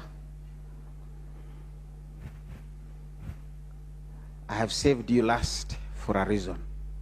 Sarah Chelangat, Uganda Revenue Authority. This is not about AFRIS, please. It's about taxation. How do we finance the budget? PSST, there is a middle seat. These people want to have a conversation with you over some issues. Please, you are going to be requested to speak to the PSST. He has already spoken to us. And as he comes in, a few more things that I was picking up along the way. The manufacturers occupied my inbox talking about outages this week. So while we are talking about transmission, there are those where transmission is not the problem. For them, it is outages. One of them sent me a message and said, as soon as I finish processing this batch for export, I'm shutting down. These are challenges out there. So I'll begin right at that extreme end, talking about manufacturers. Alan Senyondo, you are the one who collects the taxes. You also pay the taxes. You represent them here. Did they send you with anything to tell us? Or did you pick anything from them that even when they don't send you, you already have it, because that is your business, to pick it from them and send it where it belongs? Please speak to the PSST and to us as well. Thank you. A wonderful thank you, Dr. Fred. It's such a privilege to sit on this panel. And PSST, thank you very much for joining us. Allow me to start exactly where I've stopped. This time around, you in the private sector, or we in the private sector, have no more excuses, because the PSST is indeed one of us, or has been one of us, and has advocated for the sectors. And now he is on the other side. And our main job is to support him, to support the government, to ensure we get to where we want to go. So, Bwana PSST, thank you very much. I will begin, sir, with a very interesting story. When I was taught by a one renowned economist, James Buchanan, and another called VVJ Van Back, I swore I was coming back to Uganda to join government to support all the efforts. Little did I know that the private sector was as hungry or even hungrier than the government in the development of the country. So over a long period of time, we have had the epitome of geniuses of economists seated in government. And may I inform you, Bwana PSST, that the caliber of economists you have seated amongst the private sector has längst changed. They have the tools which most of the time government has been having and has not been to their disposal. Now they have the tools. To make it worse, they have the technology, they have all the software that was originally preserved of government in their own spheres. Bwana PSST, when these individual CEOs come to talk, they naturally talk smoothly, calmly, because they know the office they're talking to is a very important office. However, Bwana PSST, as soon as they leave their office, as Dr. Fred can witness, they will bombard you with all the realities of life at the micro level. So, and that is what I'm here to give to you, not as a person, but as a representative of the private sector. I'll start with what we know. Bwana PSST, the economy, we are very happy and privileged to want to grow this economy tenfold. And as Dr. Fred, you have begun, for us to grow at tenfold, quick logarithmic calculation will show you that we must grow anywhere between 12 and 15% annually. And we welcome the challenge. However, as we speak, we see a growth rate of 6%, which is beautiful, because for those of you the mathematics and the long-term analysis, you see that we have only had 3 significant growth periods in our country. Early 60s to independence, very nice growth. 86, very nice. 89 to 2000 to 90, very nice growth. 205 to 7 to 9, another very wonderful period of growth. And the question has been, what did we do? And the answer has been direct support and a proper enabling environment for the private sector to grow. Bwana PSST, by the time you have joined the ministry, one of the biggest challenges we have had is having very good papers. And these papers show that Uganda is on a path, for example, to middle income. I'll give an example. Why are we not seeing it in our pockets? The challenge is, apart from Kenya, which is the 45th poorest countries, we are the 25th poorest country, GDP per capita. The Tanzanians are the 20th poorest, GDP per capita. Our brothers, the Congolese, don't talk about them. They are the 4th poorest, GDP per capita. The Rwandese are slightly better than us. The Sudanese are much worse than us. So we are all pygmies trying to see which one is a taller pygmy. And we think we need to get out of that and go to the next level. And what do we think? Number one, we do think that the priorities Bwana PSST you have set are very good, the ATMs. But we need now to move from the macro and go into the micro through the meso. What is it that we have to do to ensure that we grow? Bwana PSST, you very much know that the middle class of this country is thin. So you'll find that the capacity utilization, a research paper by EPRC, shows that your manufacturing sector is now only producing at anywhere 54%. The rest of the time they are redundant. So how do we shift this from 54 to 80? Bwana PSST, there are about 8,000 industries. Depending on which statistics you use, some say 8,640, others say 7,709. The people who are informing you forget to tell you their company is exiting. And we should have grown much faster. But on a positive side, if 8,600 manufacturers plus a few areas in water, electricity can give you 25% GDP and pay 30% of your taxes, imagine if you doubled the number, what would happen? What would happen to the electricity which we consume at 67%? Because they consume 67% of all the electricity we produce. What happens when you double it? So our ask, Bwana PSST, is you have been doing a very good job in ensuring government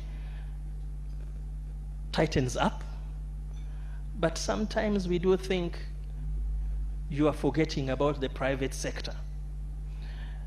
When you borrow 8 trillion in bonds or whatever you call it, and then you budget only 200 billion in payment of arrears, the question is, what happens of 7 trillion? We are only paying 200 billion. So the private sector is crowded out of business. Yes, we are growing, and we do appreciate the growth. But we would have grown faster, and we are all envisaging the 12%. So these are sometimes the things, and there is this issue which we have previously talked about. Indeed, we want to thank you, Bwana PSST. You have done a great job on NTBs. However, I think we do have a huge problem on reporting NTBs in this country. Much as the ones which are reported, you are doing a good job, you have ensured, and I'm sure you're going to give the public a good report that we have literally 0 or 1 or 2 NTBs recorded, but the non-recorded are enormous. Then last but not least, because I need to take a break on that, Bwana PSST, what do we have to do to ensure that we are an inclusive environment? When 8,000 industries are responsible for 30% of taxes, and 72% of the population is responsible for 1% of taxes, or 1 to 2 according to the URA report, we are in some serious trouble. That means either the informality is high, the poverty is high, or the ones who are in the informal sector, all doing other things, are not paying their due. So I think I've spoken enough. Last but not least, the SME areas. Bwana PSST, my vice chair, Dr. Fred said something which I need to repeat. I am either at UMA or at PSFU or at UMA or at PSFU. Now I'm at UMA. My vice chair at PSFU led me to do a project, a very emerging project called the COVID-19 Economic Recovery and Resilience Response Program. And we try to support SMEs. And we have put a lot of money to support SMEs. You asked a question, why is the uptake of loans and grants very low? The answer is the SMEs are not investment ready. So our target should go towards making our SMEs investor ready. And then, let us be honest, because you have sent me to speak to the PSST. As long as government is borrowing at the CBR rate, we can cry our heads over. We can never get a conducive interest rate from our banks. If you are borrowing at 15, 18, the private sector, it is a simple mathematical calculation, can never borrow below that amount of money. So financing is a big challenge to us, but we can never get that, that interest rate to be lower than what government is borrowing at. So our humble request, reduce a little so that these banks can give us the money so that we can produce the things so that you can get the taxes. Thank you very much. That's Alan. Thank you very much. He's put his conversation to the PSST and you'll have time to respond. You'll also have your own conversation, including asking Alan some questions later on. Now, the next person, I'm not going to ask her to speak to the PSST. That is her boss. Madam Chelangat, just speak to yourself.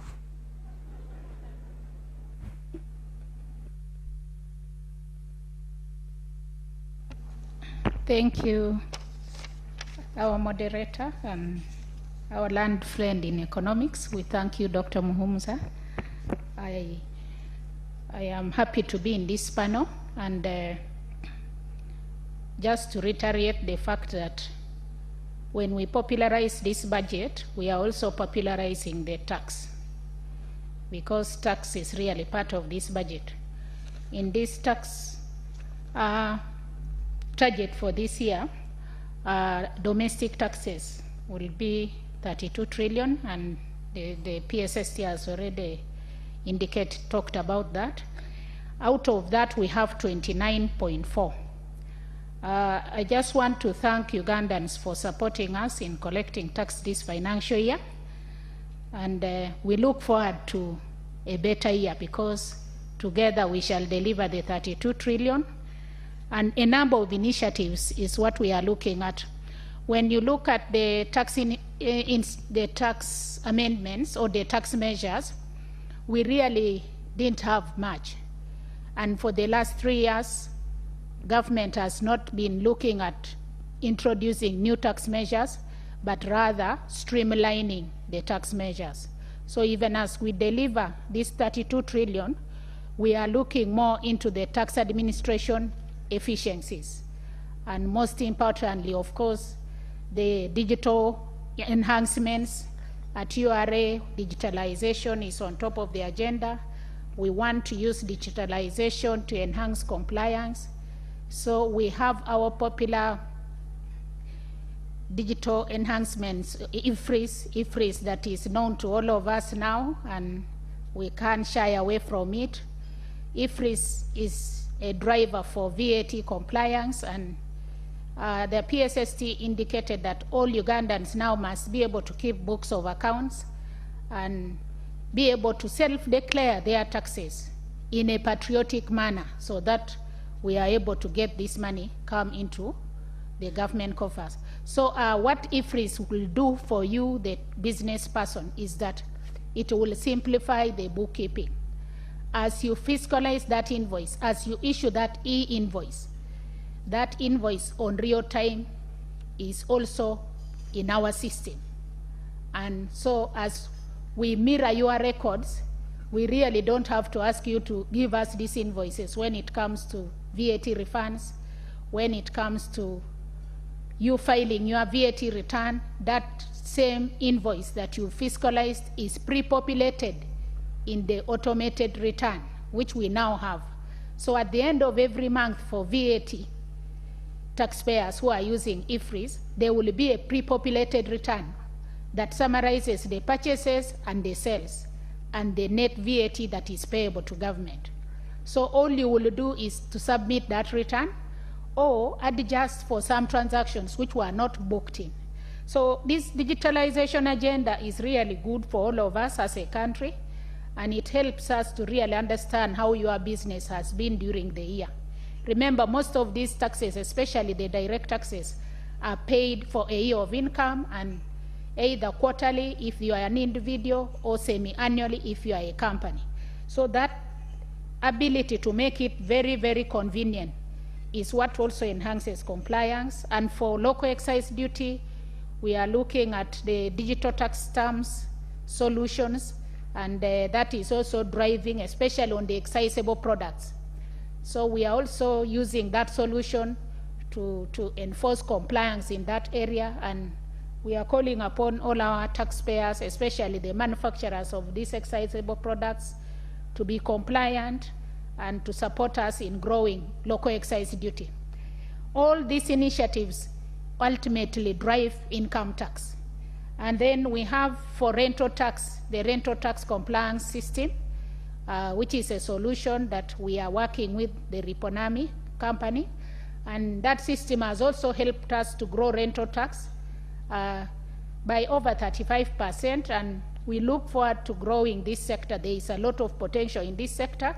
So this 32 trillion will really look into initiatives to drive these key taxes: rental tax, local excise duty, and VAT. If you recall, excise duty and VAT are consumption taxes. And that is really where government is focusing on. That as you consume, you just pay this tax in a very easy way, because the taxes are pegged as part of the prices of the goods and services that our citizens consume, and therefore be able to support government in delivering the services that we need. We will do focused-based audits to also support in raising the 32 trillion, and in the specialized sectors, focusing on all the other sectors, the financial services sector, telecom and fintechs, the manufacturing sector, general trade and retail. All this will be done, and in a sectoral approach to enhance equitable approach to all the taxpayers. We will also, through the digitalization again, use the third-party data. You may transact with a taxpayer, with a supplier, and when that taxpayer withholds tax from you, we are able to see that transaction, because the TIN, which is a key identifier, is what supports us to map this. So all this will be used to get advisories that we then use to follow up with our taxpayers and encourage them to comply where they have misdeclared. We will drive staff integrity. Integrity is very key, because without integrity, it becomes a force that reduces on the potential tax what we will be collecting. So the staff integrity measures will be there, and we have a whole division that handles that. In URA, we have an assistant commissioner in charge of that integrity. Skilling our staff is also very key, especially for domestic tax, where I head. Domestic tax is quite technical, so we are skilling staff. Every quarter we have about 60 staff that we are training. The staff should be on top of their game technically, and also the soft skills are very important, because we want to sell this service called tax, but how do we sell it to our clients? In a professional manner and in a soft way, so that we are able to get that good engagement and therefore get. On customs, we are also looking at things like non-intrusive scanners that facilitate that. We have scanners in Malaba, in Busia. When you bring in your goods in that container, we can scan, and then we get alerts on any things that are deviating from what is in the customs entries, and then we follow up with you. Generally, arrears management is also another focus, following up with our taxpayers. Following COVID, many taxpayers are still struggling on payment of tax, so we give them installment payments and support them to comply by paying in installments. Smuggling also has to be curbed, and then we now have exchange of information. This one is really very handy, and we are able to exchange information worldwide now of all our taxpayers, Ugandans who have businesses outside Uganda, and yet you are residents of Uganda. We expect you to be able to declare taxes here. So this exchange of information will be for citizens who are abroad doing businesses, or Ugandans who are here but have businesses abroad. We need that money to come here. So there is a lot of exchange of information, and also other businesses here earning incomes outside Uganda. So that automatic exchange of information is the game changer. Section 40E, waiver. We did it last year, but many taxpayers were not able to be served. We've brought it again this year. If you are able to pay principal tax before 31st December this year, we will waive interest and penalty. Again, we encourage all taxpayers to comply. This will help them clean up their ledgers and have a clean ledger, and also enhance on your compliance. Widening the tax base, lastly, is what we are looking at, and not only at Uganda. We want everyone, including people in the villages who are in businesses. Many businesses have gone up country. You find now many cities outside Kampala have traffic jam and storage buildings, arcades. We want this fair share of tax to come into our government. So we want every Ugandan to contribute. If you are in business, let's contribute into this. So we have opened up stations. We are opening up new stations in different places. This year, we shall have a station in Kisoro, in Tungamo, in Kumi, in Kapchorwa, and other places. So we want services to go to the people, and then we get back the tax as part of the mandate that people have to drive. We also have the non-resident suppliers who are doing businesses here. Many of us here enjoy services of Netflix, services of Amazon, all this online banking, Airbnb, Uber, Google, Facebook. We have these services that we are consuming here, business to consumer. There is VAT at 18% that is paid by these non-resident suppliers, and then withholding tax at 5% of the transaction value. This is helping us because when COVID came, we realized there is a lot of online business. Our colleagues who are online on Zoom attending this, you are doing a good job for us because we are getting that money. We shall get that money at the end of the month, paid by Zoom communications. So surely we are looking at everyone being part of the 32 trillion and supporting the tax authority to collect it. Thank you so much, Doctor. I submit. It is rare that people clap for the tax lady, but these are compliant taxpayers. They have nothing to fear. I want to believe. I'm just wanting to believe. We'll get back on the tax conversation and discussion at a later point. I'm trying to read the URL newsletter, but I will not get into that at this point in time. I'll give you what I found there. They give us some good information quite often. Unfortunately, we miss it out. But I will also be speaking to tax matters. I told her not to speak to her boss, but her boss deals with the tax issues. And I'm trying again to look at the supply and the demand side economics. One of the things we really want to now experiment on is what if we raised the payee threshold from 235 to 500,000? What do we lose in terms of payee income tax?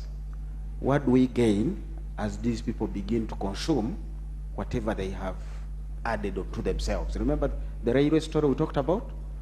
When you do raise that, you'll only be adding them about 20,000 shillings each person. That's what you are able to lose times the number of people who will not be paying that anymore.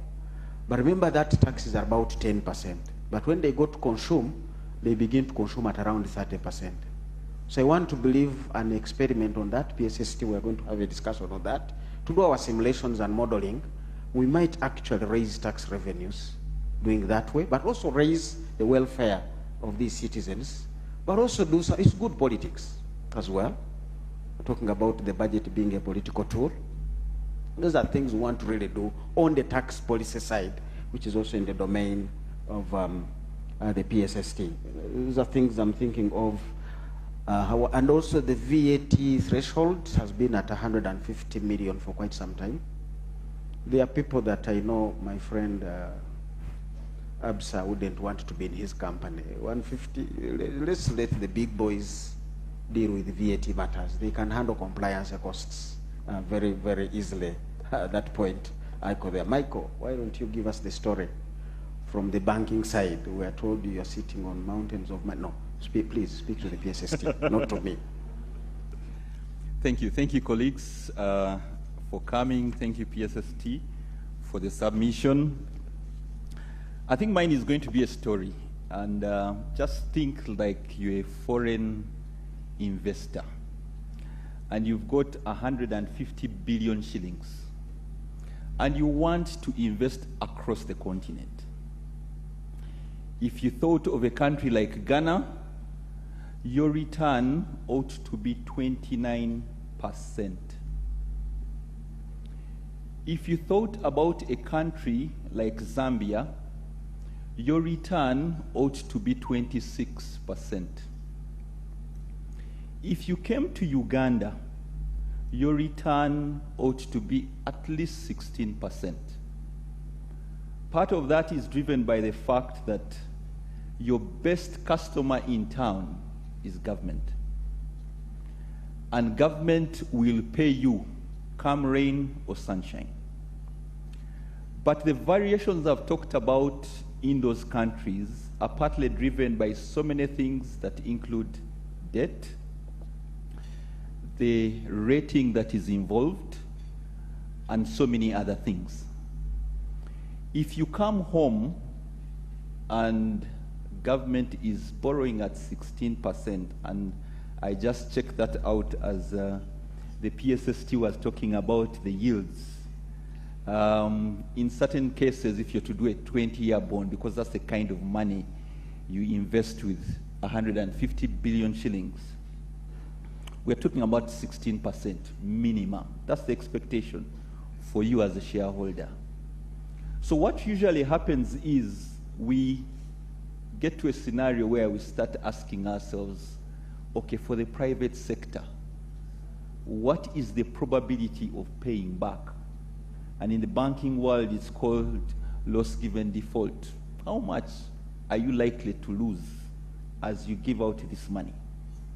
What is the cost of doing business? So we start baking that in.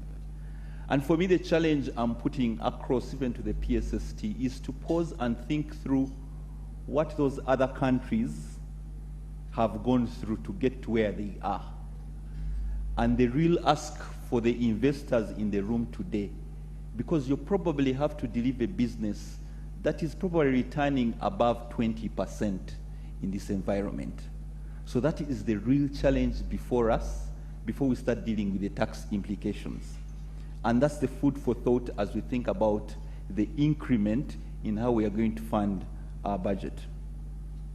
The last one I'm going to talk about is really great initiatives, and I loved them, around wealth creation. And for me, the challenge was, how do we as a country assess the return of investment in PDM, in yoga, and so many other things? Thank you. I was doing quick calculations on that invest of 150 billion.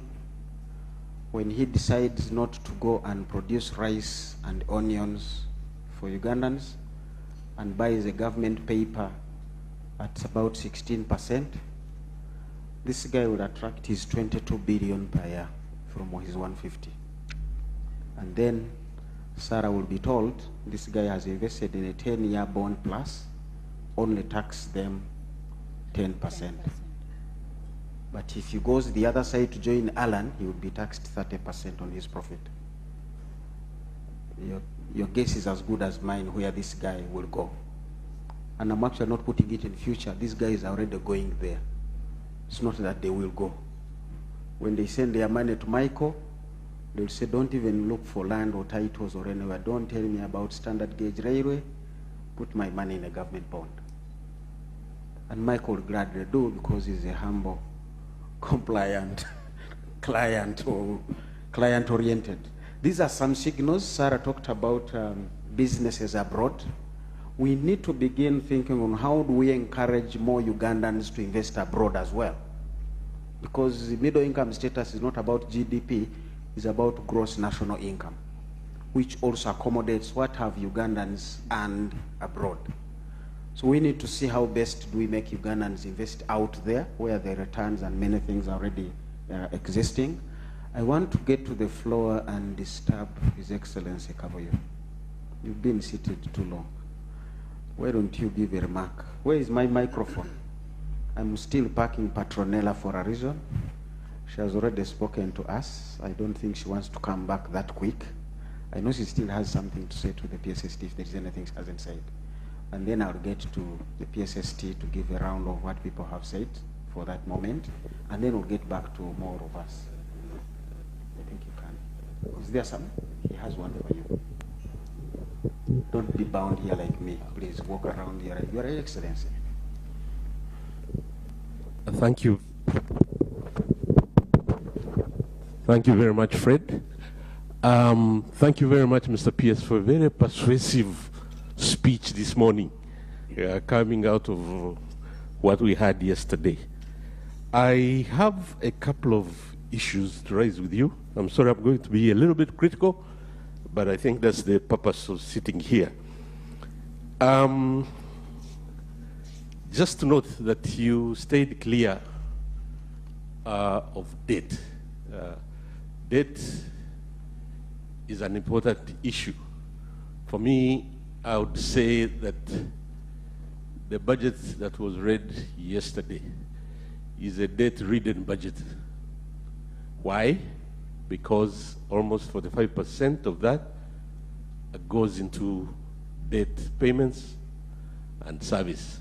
That's a huge, huge issue to discount. For me, I'm also looking at it from a peer perspective. Quite a number of countries that has similar fundamentals have found themselves in a debt trap. Zambia, Ghana, Ethiopia, Kenya just survived narrowly. What is our game plan? Because we cannot keep hiding our heads in the sand and argue that the economy is growing and therefore we have the capacity to absorb debt. Debt is debt and it will always continue to accumulate. For me, a word of caution, and I think it's not too early to say this, we need to be mindful and work very hard to avoid a default. It can come quickly. My own estimation where we stand today, we have breached the most popular indicator, debt to GDP. We were informally discussing here, Mr. PS, your numbers are different from mine, but I know where you're coming from. My own estimate indicate that we could be at about 53.5%. That is worrisome. I will try to prescribe some sort of issues that we can look at going forward, because if we continue to accumulate debt the way we are going, we may end up, again, like I said, a default case. It relates to the second issue, which is net domestic financing, which you touched about. We know what brought about this huge animal at BOU of 9.1 trillion. It came out of maybe three things. One is monetary policy implementation costs, which will remain there now and going forward. Two is consistent revenue shortfalls, and in order to be able to gap those, you go to BOU, overdraw the accounts, and you have this huge amount of money that you owe to the central bank. Now, I do not see that reducing going forward. It's good that you have paid it to zero, or you plan to pay it to zero, but what mitigation measures do you have to stop that from happening again? Because it can quickly accumulate. That's the second one. Now, Mr. Pierce, on my take in terms of what can we do to manage this debt not getting out of hand. One, I think we need to prioritize our borrowing needs, not borrow for consumption, but actually investment, because the room that we have, and I think we need to acknowledge the fact that we have our fiscal headroom is very narrow, and the space there may not enable us to continue investing in the productive sectors of the economy. The other issue is, of course, you touched on it, improving institutional frameworks, because if you look at the budget cycle and the budget processes, there seem to be leakages at every stage of the budget cycle. The most recent one is this whole issue of Parliament, and you are very vocal in terms of what happens at that budget processing cycle. So you need to keep an eye on that. But the big one, which I would end up with, Mr. Dr. Mhumza, please allow me, is we need to be starting a conversation with our creditors. It's not too early, because if we continue, again, there are red flags that are coming up. What stops us from engaging our creditors and saying, guys, we are distressed, getting into distress. Can we lengthen maturities? Can we look at duration? Can we look at substitution? Expensive debt, substitute it with cheaper debt. In debt management, there is what we call debt avalanche strategy. Look at different refinancing strategies so that we can be able to have some room and not pressure to pay quickly, lengthening maturities, and perhaps even discussing and negotiating for discounts or forgiveness of interest or something like that. Because there are so many other things that can be done. Let's not get into the hole and then we start talking to creditors. Let the conversation begin now. Thank you very much, Dr. Mums. Thank you, Your Excellency. That's some takeaways for the PSST as policy messages as well on where we think we should be going. You don't want to wait for a crisis to invoke the brakes. Why don't we begin a conversation quite early enough? I'm going to pick 3 more from the floor, and then we get back, and then we'll get back to you to have that conversation, just to get ahead. Sarah, please. Those minutes, I only gave them to His Excellency. Oh, there are 2 Sarahs. Okay, you win. Red goes first, for obvious reasons. Thank you. My name is Sarah Kajingo, Vice Chair of the Private Sector Foundation. Thank you, PSST. You have cast a positive outlook of the economy, and we welcome the focus of this year's budget on monetization of the economy, industrialization, commercial agriculture, digital transformation, and the private sector. And we thank you. In each of our engagements, we've been rooting for patient capital, so we welcome the capitalization of UDB and as well as the approval of the credit lines of over 1 trillion shillings and the capital you're now putting to UDB.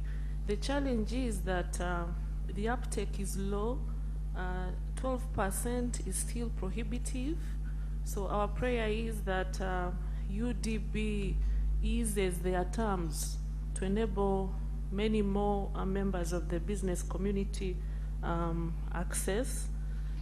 We also welcome government's focus on economic diplomacy, integration of summits, of markets. We've been partnering with the Ministry of Foreign Affairs, and just recently we had the Regional Economic Summit again to positively position Uganda around the world as a destination for tourism, but also investment. But our concern, PSST, you've done a great job. You appropriate, these funds are appropriated by government. Our concern really is that whenever the business community are watching massive abuse of resources, and I recall for over the last few years you've been saying, you urge austerity measures. We would like to see these austerity measures enforced. Otherwise, the financial fidelity of Uganda as a country will be affected by the continued abuse of resources by the public sector. The other is on tourism. We welcome the 1.6 trillion shillings. We hope that those monies will also be put to the tourism roads, Mugahinga National Park, as well as Bwindi, are homes to gorillas, which are some of our biggest tourism products that we market around the country. But the roads, Chisoro to Mugahinga, Chisoro to Nkuringo, Chihi to Rihija, home to the gorillas, are still dilapidated. Sanga Town to Sanga Gate, still in a sorry state. We also see, and you spoke about execution, would like to see better execution this financial year. Karuma Pakwach, Nebi rehabilitation is also very, very slow. But on a positive note, again, with the support from Ministry of Foreign Affairs, the East African Community Affairs around NTBs, we have held a number of business forums towards resolution of these NTBs. And just to inform esteemed ladies and gentlemen, that mid-May there was a joint ministerial commission in Uganda that paved the way for a cooperation agreement signed at the highest level and witnessed by His Excellency President Museveni and his counterpart in Kenya, His Excellency President Ruto, and they agreed to resolve all non-tariff barriers. So we welcome the revitalized cooperation. Their Excellencies also directed that there should be a robust joint monitoring mechanism to ensure that all other pending issues are resolved.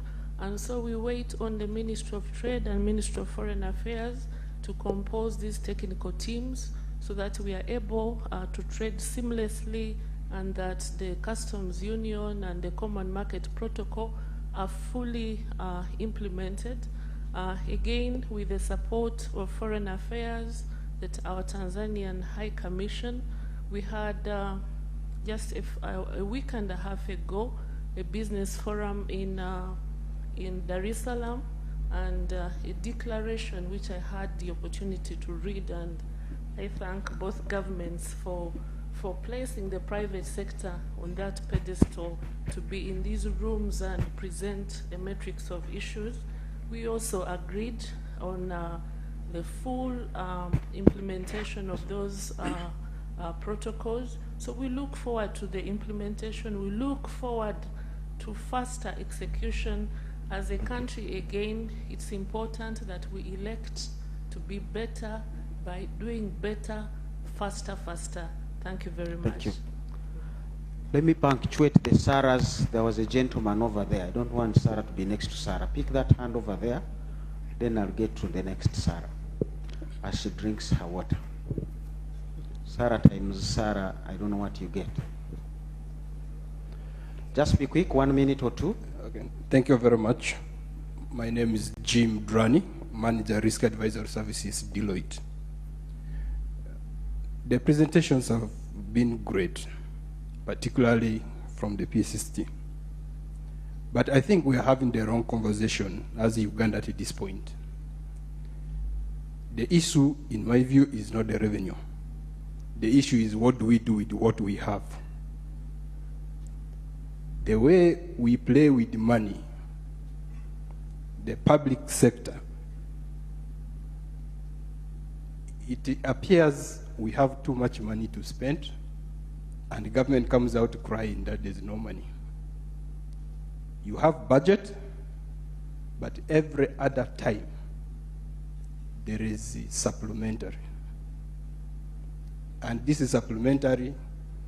When the PSST is given opportunity, he will come out to defend it strongly. That for me is a disappointment. When we are planning for this, even when you have 1 week remaining to the end of financial year, there is a supplementary coming.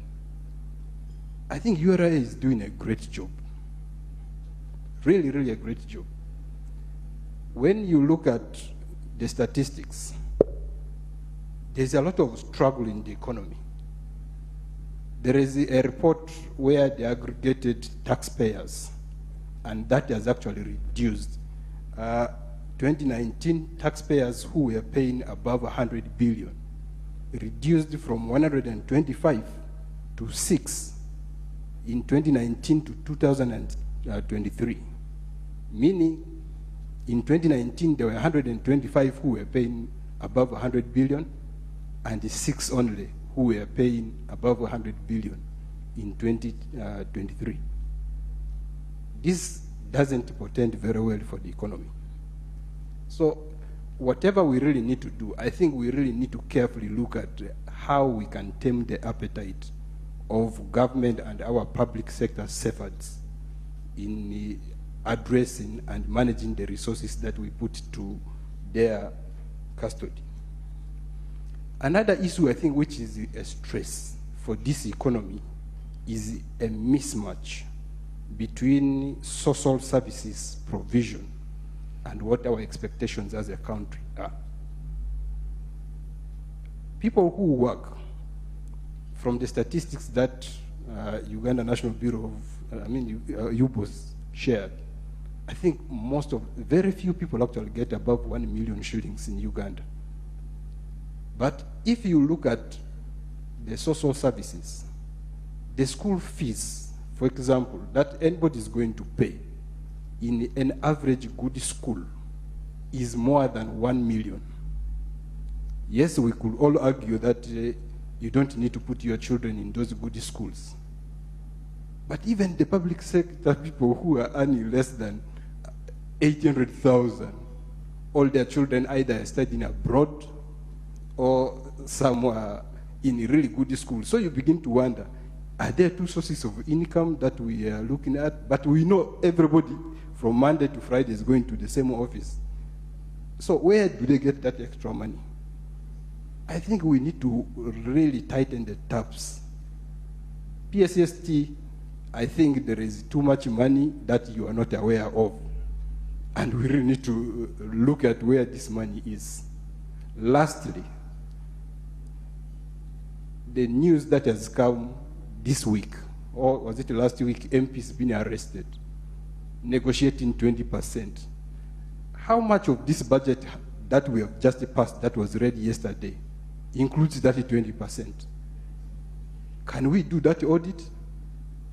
Because we might be here thinking that we have 72 trillion of that budget, when 20% of it is actually for people's, people have negotiated for it. How much have you got? Thank you. Thank you. Doctor, can we have responses to that? And then we... Let's speak Sarah first. Okay. And then we'll get responses. PSST is taking notes. He's been a teacher, he still teaches. He gathers notes. After Sarah. Thank you very much. Our moderator, PSST, our keynote speaker, and panelists. I have three quick questions, and one is combined to URA and the PSST. We saw data published in March about the number of taxpayers and their income groups, and the source was URA website. That data shows the bigger taxpayers closing shop.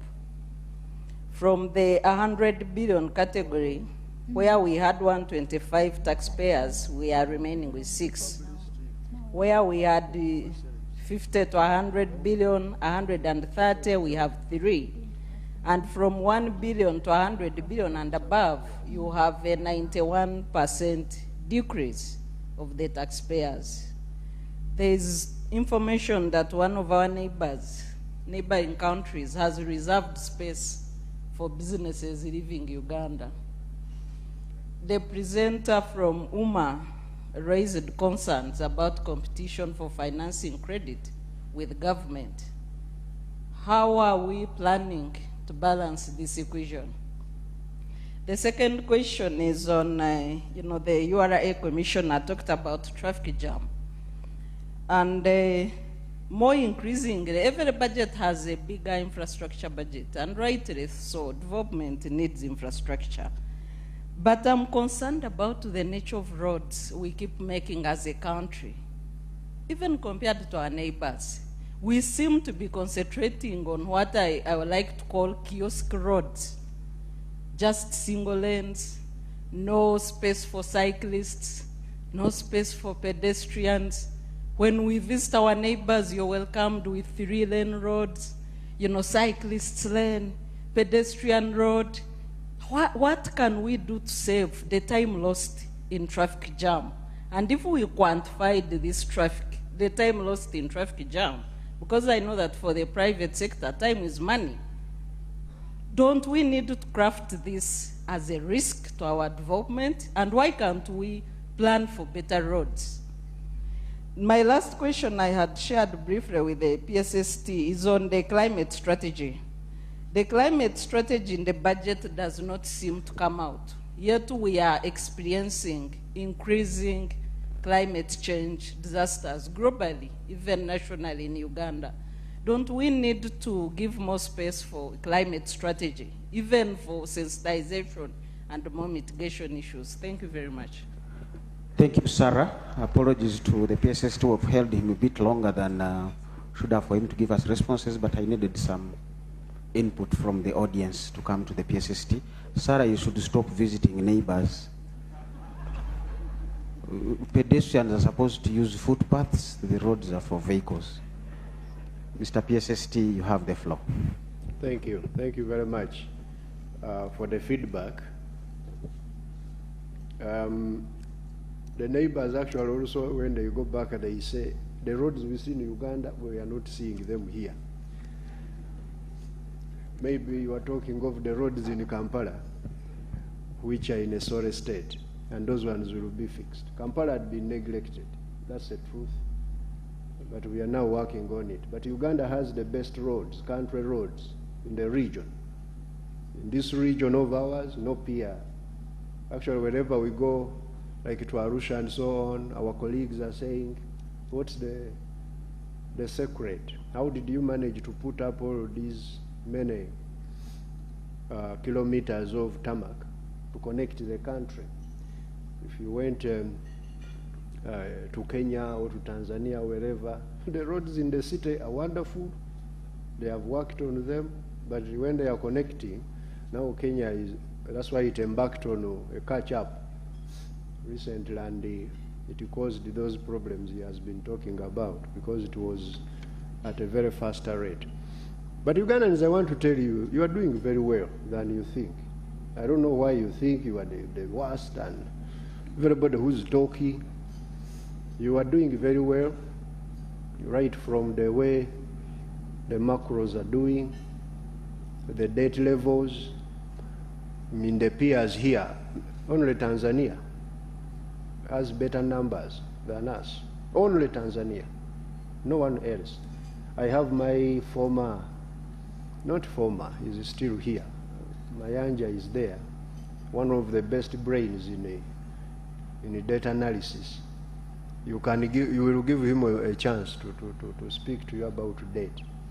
I lent him a bit to one of our bilateral international banks here to help them. But he's still my staff. He's one of the best brains, we'll tell you. And also even independent analysis. Most of these reports we publish the numbers. These are independent. They are computed using international templates. Data is not something you see it in your room and report, no. Anyway, I will start with my good friend from Deloitte on the effective tax rate. You know, the Heritage Foundation is the international organization, all know, that ranks us in these areas. They rank Uganda as having the second lowest effective tax rate in the region. And the numbers are there. You can see them on the website of Heritage Foundation. Our effective tax rate is 11.8%. We are and ranked 140th in the world. Tanzania is the only country, again, that beats us at 11.7%. We are 11.8, they are 11.7%, they are 141st.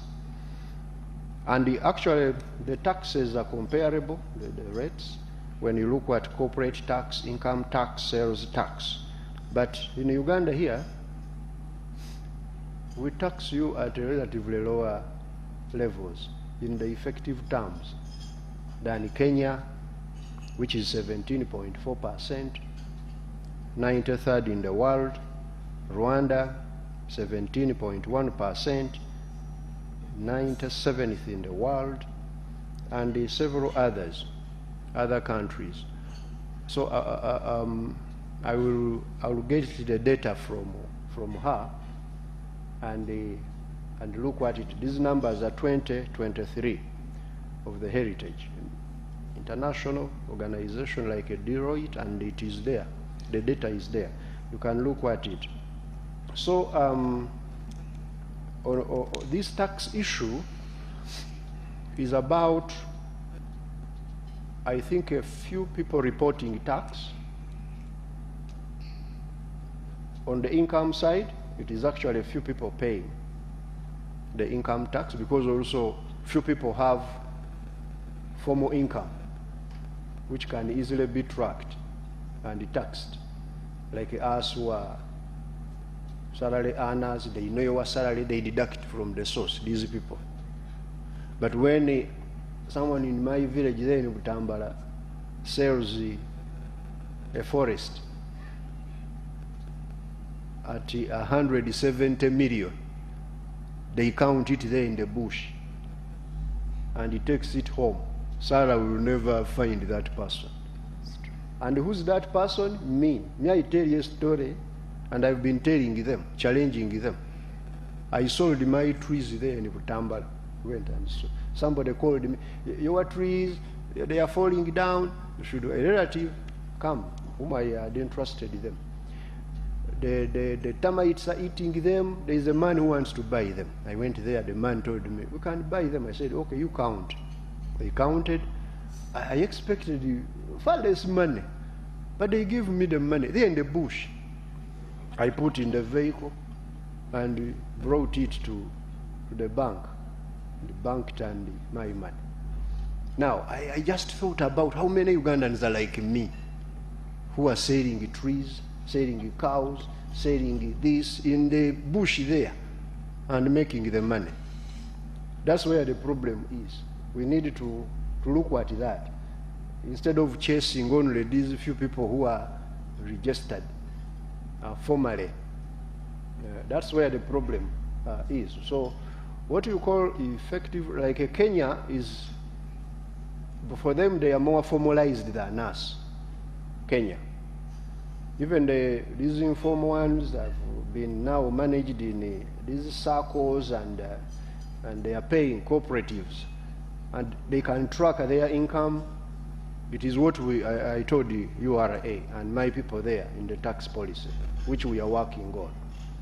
And it's part of our strategy, this strategy we are talking about, going forward, so that more Ugandans can practically come into the bracket. There is this theory that, don't worry, when Ramadan sells the trees in the bush, we will come to buy things, and therefore we will pay the tax. We will buy beer. Of course, Ramadan doesn't drink beer, but there are those who drink beer. They will come and buy, they pay excise duty, they pay VAT, they don't worry, they will come. But even those who pay, who pay the tax from their incomes, formal incomes, they end up also buying, and they also paying. So that doesn't make logic. We need to expand this base, and we are doing it. We are not just talking about it, we are doing it as we will be watching and supporting us. Alan, thank you for bringing the issues of UMA and other private sector, the capacity utilization. When I visited UMA, they told me exactly this, and we invited them. They are part of now the people to inform the strategy. How do we get just the capacity utilization grow? And what are the issues? They told us they were the issues again, which we are trying to address. They said, give us working capital. Address this issue of transport cost. Address the issue of electricity. Address, and these are the things I've talked about, which are in the budget. So capacity utilization alone can give us growth in the manufacturing, which manufacturing actually now is contributing a very high percentage of value add to our GDP than they have ever done before in the history of Uganda. Manufacturing. We are very, very happy with the manufacturers of Uganda. They have substituted, and they are also now exporting. You saw the items the minister told you. Now we export steel products worth over $90 million, cement over $60 million, even beer. We are making, most of our neighbors enjoy the evenings by just exporting the beer from here. We are the ones making them drunk. And they give us about over $21 million. Now, if we go on building this capacity, we shall get there. So, capacity building, capacity utilization, I'm with you. UMA, bring the practical things. What exactly do you want us to do, which is in our own ambit as government? I want to assure you, we are going to do them. Those which meso, they are in between the large guys and the small guys, and also between the state and the private sector, like these issues we are seeing, NTVs and so on, because they also affect you. Well, then we lead where we are supposed to lead, or you lead where you are supposed to lead, and we resolve them. Domestic areas, you are now the third to talk about them. Government is actually one of the biggest businesses for you business people. The biggest business is government. When I've not signed on the quarterly release, the town stops. My phone loses battery. PSST. What is happening? Why hasn't the release come out? Like now we are closing the year. Everybody is waiting for the last bit of the release, the cash, because I released the expenditure limits, the cash coming from the treasury. We are aware of this. But there have been some indisciplined accounting officers who divert people's cash into new demands instead of paying. And they turn us into like a policeman to police them, please, why haven't you paid these people? Because me, I know where I first get the numbers from the budget, I get the numbers from the treasury, and they tell me, no, this money we have released. Because the budget of Uganda is managed in a decentralized manner. When accounting officer, the buck stops with them. They are the ones who plan, they are the ones who contract, they are the ones who procure, they are, the ones who pay. Our job is to give them the money. The only areas that can come my way are those where government budgeted, asked them to procure, and didn't release the money. Because we know we run a cash budget. And those ones, we track them, and eventually we pay. And we have been clearing, as I've told you, I'm going to compile a report, and you see what we are doing. And I want to assure all of those who, the good thing with the government is the best business partner. Always government will pay. We are not like some Ugandans you supply and they disappear. Some even they look in your face and they ask you who was there when you were supplying me. Government will always pay its obligations, and we are going to pay. The skewed tax base, a few shouldering the larger burden, I've already answered that, and should add on. Government borrowing, the interest rate. Let me tell you, Alan, actually interest rates have been reducing at a time when the CBR is rising. The lending rate, average lending rate, has reduced. Why do you think this abnormality happens? Because government has been very pragmatic in our borrowing. We are very, Mumba should tell you, we sometimes burn their fingers. We are very pragmatic. Pragmatism means what? We calculate a chance of success in terms of balancing the money which we want as government to get vis-a-vis leaving the market stable. We don't just pick money. No, that's not what we are doing. But also, private sector, please. These banks we always talk about, they face a dilemma when they are giving you money. And you need to work on this dilemma also. Corporate governance of your businesses also needs to be addressed.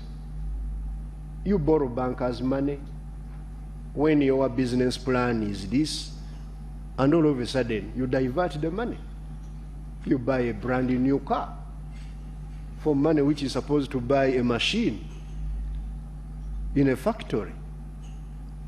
And then the banker comes and now you are telling them how they should restructure, they restructure the loan. But that loan will never work because you diverted the money. You get money which is supposed to build a factory, and then you go and build a house as well. You find some business person who has a very big house on borrowed money, which was supposed to go for a business. All these things we have seen them. I used to see them in research, now I'm seeing them in action. I've myself been involved in conversations between private sector and the banks where government we are trying to help, but you can see purely this is sheer corporate governance failure. The way we govern our businesses needs to change, especially loan diversion is a very big problem. And also we need to realize that we are too small to monitor sometimes. And we work also on that because banks, they factor the administrative cost of these loans into the cost of money, into what they charge us. Now, we are too small, too difficult to trace around, and also, at the same time, sometimes we are not trustworthy. We can be creditworthy, but when you are not trustworthy. If, for example, you lie to the banker once You told them something else today, but then they find out you are something different. The recovery is difficult there, to recover from that situation. These are some of the soft things we don't speak about in these rooms. We are always blaming government is borrowing. Banks are charging very high lending rates. But we need to see the drivers and look at them. But also banks. I remember when I was still in academia, I wrote a paper based on some research that banks are likely to score only goals. How? If banks keep lending rates of certain enterprises too high, just because you are pursuing a high profit, you actually cause two big problems. You create adverse selection. You are likely to get only the risky guys come for that money. The non-risky ones will not come. It's only those guys who know that I'm not going to pay back who are likely to come for that money. They come knowing I'm going to borrow at 22% interest, 200 million. But I'm not going to pay back. 100 is mine, 100 is for the lawyer and the judge. And they take the money. The good guys who are, we call low-risk borrowers, stay away from that money because it's not going to make a business sense. That's the first major route through which you are likely to cause problems. Number two is what economists call moral hazard. You are also likely to make even the good ones, the few good ones who have come to you to borrow, to change their behavior. Because the money is too expensive, they start to change business ideas. Someone borrowed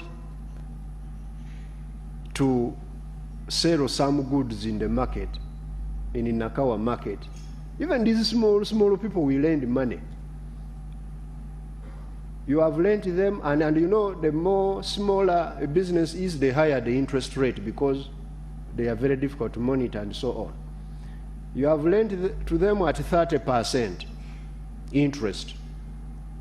Now, this lady who borrowed money to deal in vegetables now changes her mind. She says, but now, for me to make some money for myself and the bank, these vegetables don't have good margins. Why don't I go into grasshoppers? I've seen it. Everybody is eating grasshoppers. They go to Masaka and they get a sack. And you know, these grasshoppers are very funny business. The price changes as the consumer is eating because more grasshoppers are coming. She bought a sack yesterday at 100,000. The following day, the sack is 20,000. And this lady now is in trouble. She can't sell these insects to anyone at the price she anticipated. She left vegetables, which are the comfortable business, to which she borrowed. Now she's into. I'm just using that as an example. For even the bigger guys, they start to speculate around to see how they can make money to pay the bank and at the same time make money for themselves. We call that moral hazard. Changing behavior and business idea. So, to avoid all of this, therefore, even the financial sector, as we assess risk, let us also assess on our side the way we factor in these various variables. I know you look at the cost of money, you look at the opportunity cost of this lending, the administration cost, then you put a premium and so on. But as you do those things, think about that. The higher the interest rate, the more likely you are going to cause adverse selection and moral hazard. Sarah, the first Sarah, my vice chair. My vice chair, you directed most of them to her, but some of them are tax policy issues, which we deal with at the ministry. URA is going mainly to leverage tax administration gains, effective tax administration. That's why we are giving them more support to recruit more support to digitize, to automate the systems. These IFRIS people are talking about, IFRIS. They had started lying to their colleagues that IFRIS is a tax, a new tax. IFRIS is just a system to track both the supply and the demand so that the numbers are correct. It's like a camera. This camera you see in front of me there. How can that camera be the problem of what I'm talking about? The camera is very innocent, recording what I'm saying. If I say bad things, that's what the camera will report. If I say good things, that's what the camera will report. Or this is CCTV camera. If you see someone telling you that camera is bad in your house, be very careful with that person. He wants to do some bad manners. Because the camera is innocently hovering over your head to see what you are doing. That's all. That's the IFRIS. So URA is going to use these systems to ensure that we get the tax revenue that we are supposed to get. And these are the vagaries, the cost of it, and so those are the things we have been addressing. And we are getting there. The other thing we have done for URA is tax measures. We have given them a few tax measures to raise some more revenue. But these tax measures, they are really reasonable. 100 shillings on a liter of fuel, so that we can raise more money to fix the potholes where your car will be driven. Then we have tax exemptions. We are rationalizing the tax exemptions again in this very budget. By rationalization, we are not stopping. Some people are saying, stop the tax exemptions. No, tax exemptions are good for the economy. They have brought industrialization, they have brought investment in certain areas where Uganda could not manage. Most of those factories you see, industrial parks, which are mushrooming every day, is because of these exemptions. And these factories have started now to give us foreign exchange and also to employ Ugandans. Now, the extent to which they have done that is what we didn't know. So in rationalization, we are carrying out a cost-benefit analysis of every exemption we gave, and we are continuing to give. That's number one.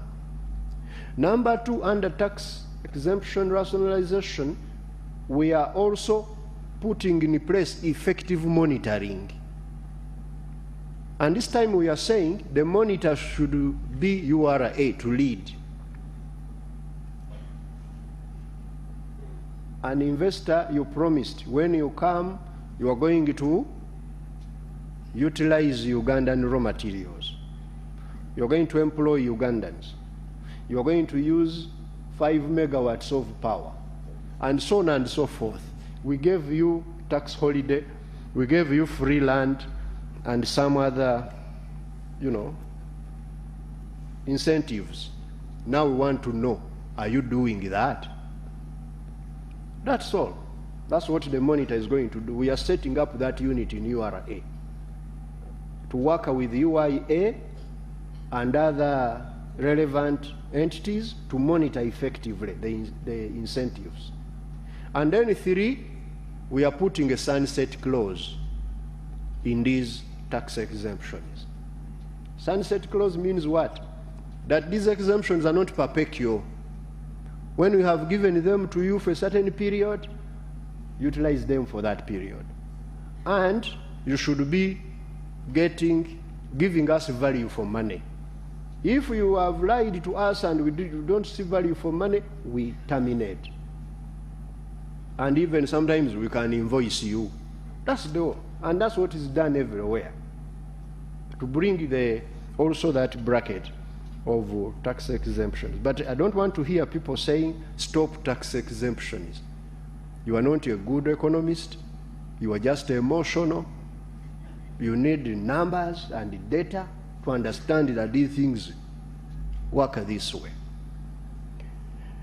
On raising payee threshold and the VAT threshold, which Dr. Muhumu's, I think, has been talking about, study them, study these things and we see. Me, I love numbers. If you show evidence that we shall not lose money, we shall make more money, oh, why not?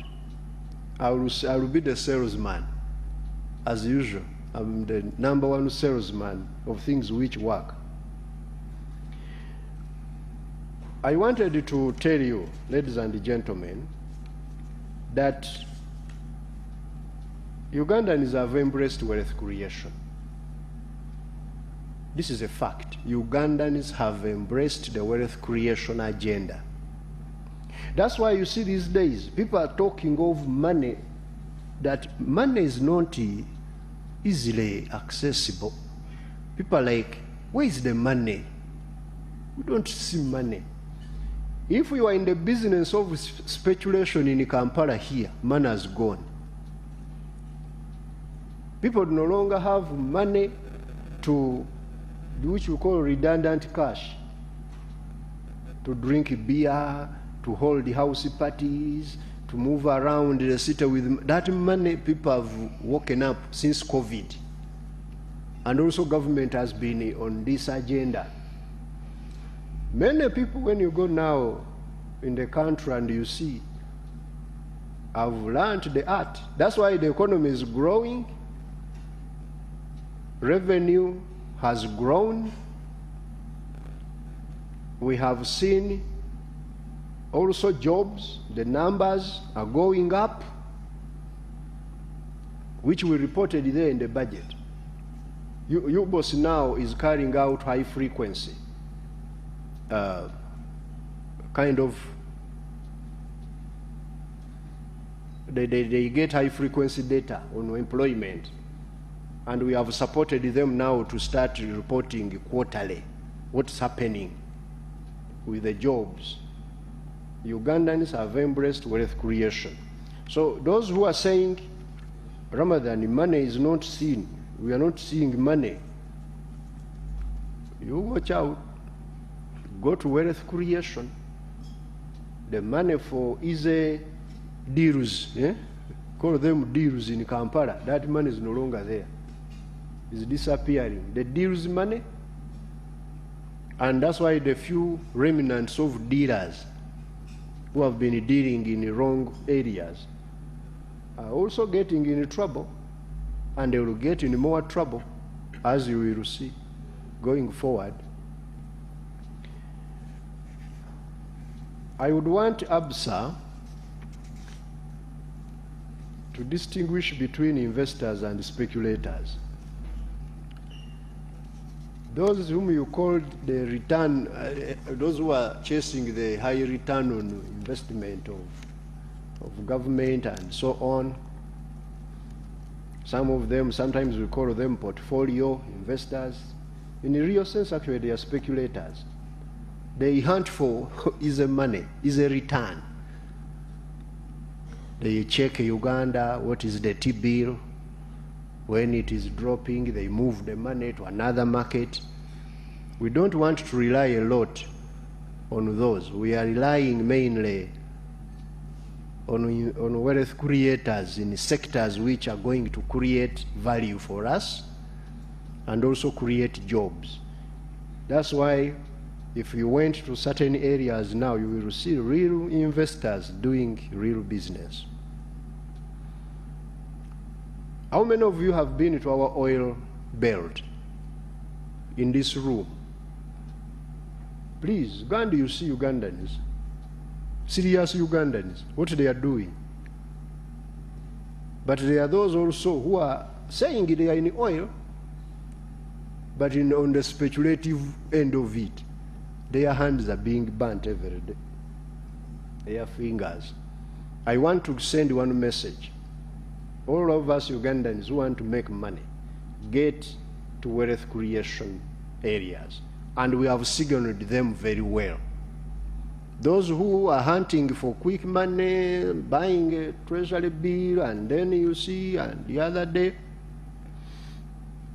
those areas are not very good signs of return on investment. Uganda has a very good return on investment because also we are relatively riskier. But you know, in economics, risky ventures are also very profitable.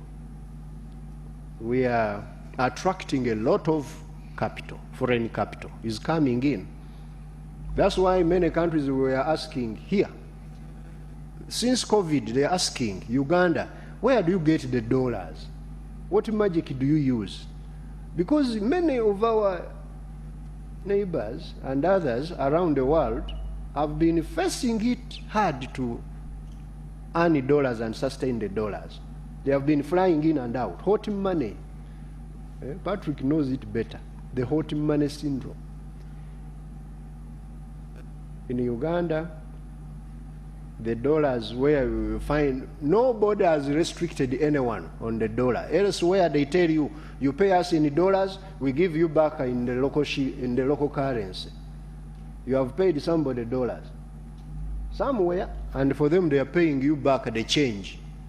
In Uganda, you pay dollars, they pay you dollars. You go to any forex bureau, to any bank, and you get dollars. In some countries now, you first go to the central bank to get dollars. Why? Because of mainly FDI here, brought in dollars, our remittances, and our exports. They have been bringing in money, as we reported in the budget, and we shall continue on that. Well, now, Patrick, I want to move quickly. Your Excellency, you've been lethal, as you promised. But I wanted to inform you and emphasize again, please. And please read the official reports. Don't calculate your own numbers. You don't have enough ability to calculate them. You could be having enough education, but not ability. Get the official numbers. The debt of Uganda is sustainable and will remain so. Why? Because it's not by chance. It's a deliberate one. If you checked these numbers in the region, we are among the most comfortable in the region. Of course, the risks have increased everywhere in the world, but we are among the best as far as debt management is concerned. Please, our debt to GDP ratio as at the end of this month is projected at 47.9%. Okay? And I don't know where you get your own numbers. You will perhaps help us to know the source later on how you do that. I will ask my people to get in touch with you so that you can be able to show them. We have been talking about this debt for many years now. Oh, we are in trouble. Oh, we are getting in trouble. Oh, we are. When will the trouble come? Have you really realized that? We have been in this room for about 3 years now. Trouble, trouble, trouble. We are getting better. I would want us Ugandans really to trust. Like, for example, Uganda is known, when you go to IMF or you go wherever, these are the monitors of global. They will tell you among the most credible and transparent in debt governance in the developing world, Uganda. We go to IMF every year, twice. They send us some countries.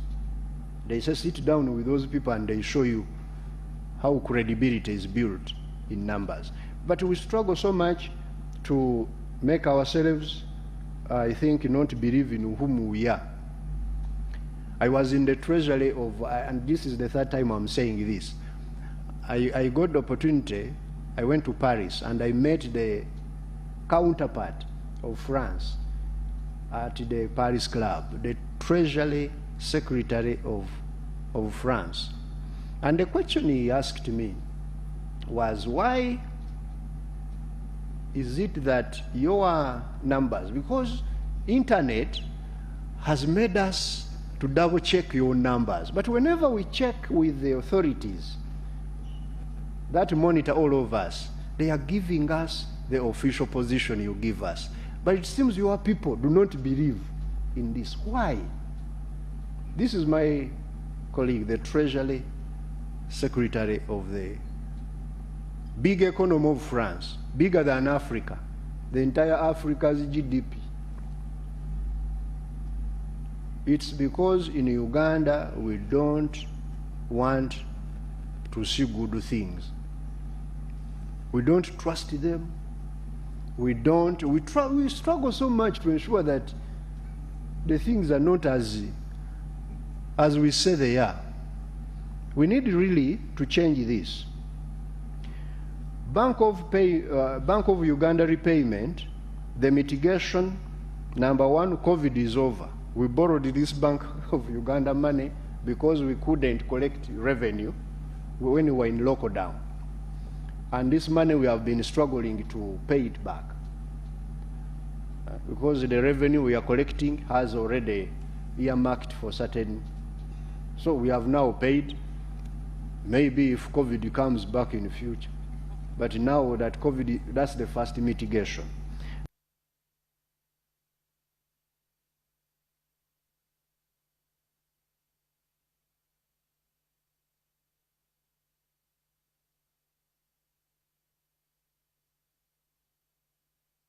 On our cash, if it is not there, please go. And we have two baskets now, the basket of NDF and the basket of redemption, period. Discipline, self-discipline. Where have we spent the money we have borrowed? For me, that's the question we need to ask. Because we talk of debt, and also spend the money not on consumption. Uganda does not spend money on consumption. I know even, I found my officer saying, you see, money is fungible. I don't believe in fungibility of money. Money, borrowed money is strictly for those things which have a return on investment, known. And this is how we have spent the money. I will emphasize it. About 29% of our debt stock we have reported, which we are paying back, has been spent on roads. Oil roads, which are now, when you go to that place, what do you see those who have gone to the oil? You are like driving in Manhattan, over the escarpments, and that's the money we have borrowed. It has built those roads, and we are getting the oil next year. We have built that money, we have spent that money on building what we call tourism roads. Those who go to some of the national parks, Murchison Falls, the other one of Queen Elizabeth and others, elephants now, you watch them on tarmac. You are taking selfies on tarmac with elephants. Where do you think that money came from? That's the money. We have spent the money on this Kampala-Entebbe Expressway. Kampala-Entebbe Expressway. When you are driving there, whistling and saying, but this Uganda is overborrowed and we are not seeing what there. That's the money you are driving on. We have spent the money on Kampala flyover, this one which we are building now. We got some good money from Japan, and we want to get rid of, let us also have good things. And we are going to have them. In the very near future, we're going to see what is going to happen. That's the money we have borrowed. We have also borrowed for the airport. That's why when you are flying out, Your Excellency, these days, for you pass at the VIP, the average business people, you can see how the face of NTV is changing. You go and you say, at least, now we are beginning to talk. That's the part of the money we have borrowed, and we are paying back. That's the debt you are talking about. And those are good investments which are going to give us return, and we pay.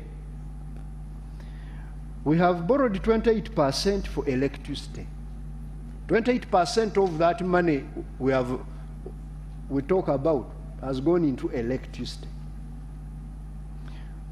2 dams, Karuma and Isimba, a total of over 900 megawatts. The other day when they were switching on the Karuma and you got a blackout, everybody was, now we are back into problems. No, that was a temporary thing. You have now built dams. We are now struggling with transmission lines. That electricity we are now enjoying. In 2008, those who were here between 2006 and 8, up to around 12, you remember, there is no way we could have been in this room for this time without power going. They say power has gone. Gone where? Huh? That's the money we have borrowed now. The power is no longer going. Even these people, we have rendered them irrelevant. You know, we used to know Umeme a lot. They announce the following areas, no electricity. Now they only announce when they are carrying out maintenance. That's the money we have borrowed. And rural electrification, that's why we have extended the electricity now to even rural areas. Some of you, your villages, you know where we have come from really, Ugandans. In my village in Butambala there, we used not to have electricity. Now it is everywhere. When I go, all those small roads where we used to walk and we see foot stamps as if they are human beings squatting, they are lit. 12% water for production and water for human consumption. 12% of that money has gone into water. We have extended water. 5% into agro-industry, getting the agriculture to work better. When you go now in the villages of Uganda, you have small irrigation on people's gardens. You have these modern farms which have come up everywhere. The mechanization has improved and so on. 4% industrial parks.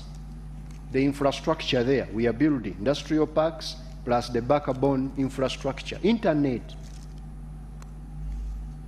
This internet you take for granted.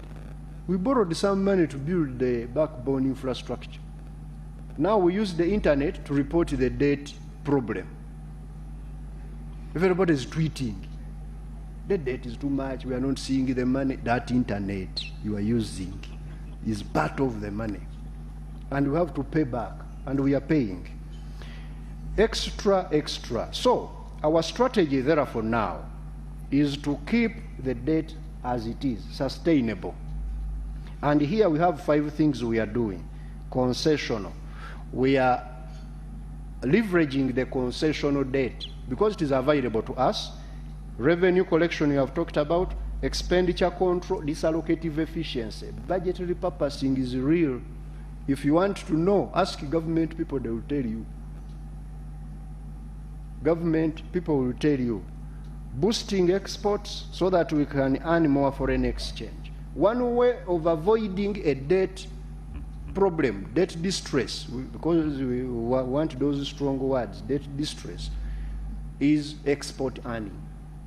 A country which exports can never face those problems, because you are now earning the money which you need to pay. Number two, growth. Ensure that the GDP expands, because it is the LCM, it's the denominator they use to manage debt. Why you find debt, GDP ratios rising in certain countries and they become distressed and so on, they don't grow. Uganda has sustained growth. Now we are returning back to our growth path even after this COVID. And we shall sustain it. And then ensuring that this money continues to go in areas which I've mentioned. We are not borrowing for wage, that we are going to pay wage. Somebody borrows. Or you give money to government people to travel. No. Those ones we use the money she collects to pay some of them. Your Excellency, creditors are okay with us. Every creditor actually wants to lend Uganda. We are the ones who said, no, we don't want to borrow. And we are paying them on time. Uganda's discipline has been making debt have a first call on the budget, on the consolidated fund. On day one, the first grant of credit I get from the Auditor General is to pay debt.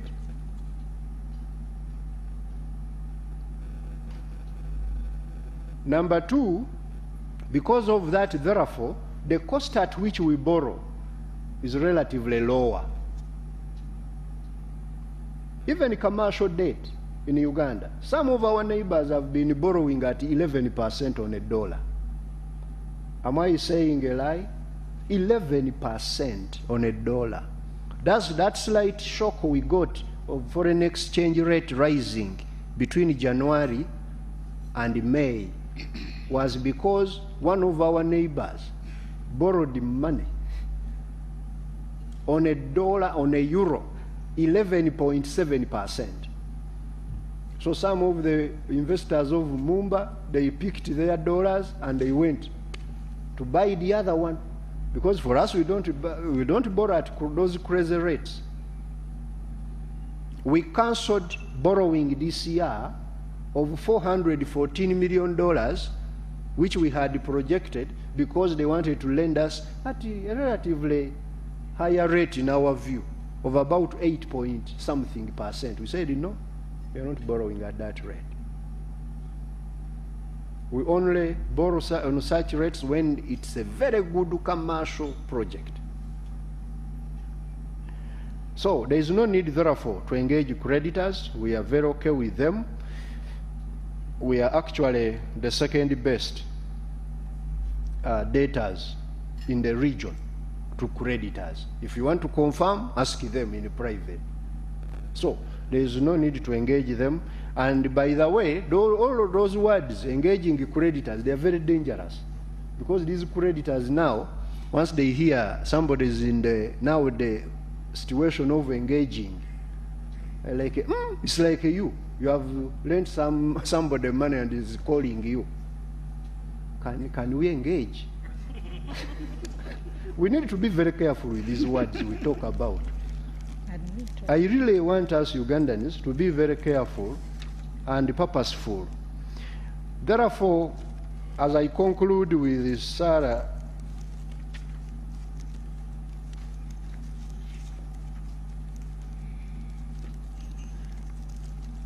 no, this was now Sarah. The uptake of UDB money, you say the law? No, UDB, by the way, doesn't have any money anymore now.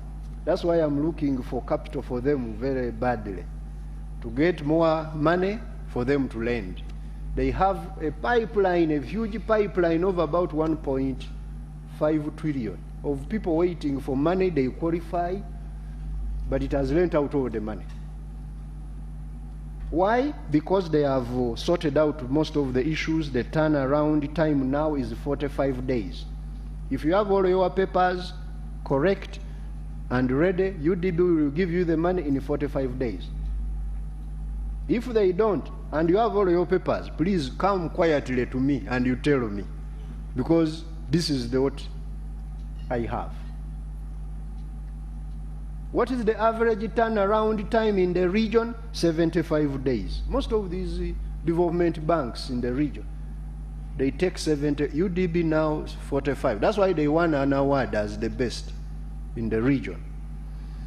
The interest rate, yeah, that one we can look at the drivers and address 12%. Some people were saying 10 can be managed and so on. But the key driver here of the rate is credit risk. Credit risk. That's what they told me. It takes about 4% of those, of the drivers, credit risk. Also, you guys who are borrowing, you are risky. Work on the risk. As also we work on the source of other monies. Wastage in government, Sarah, you are right.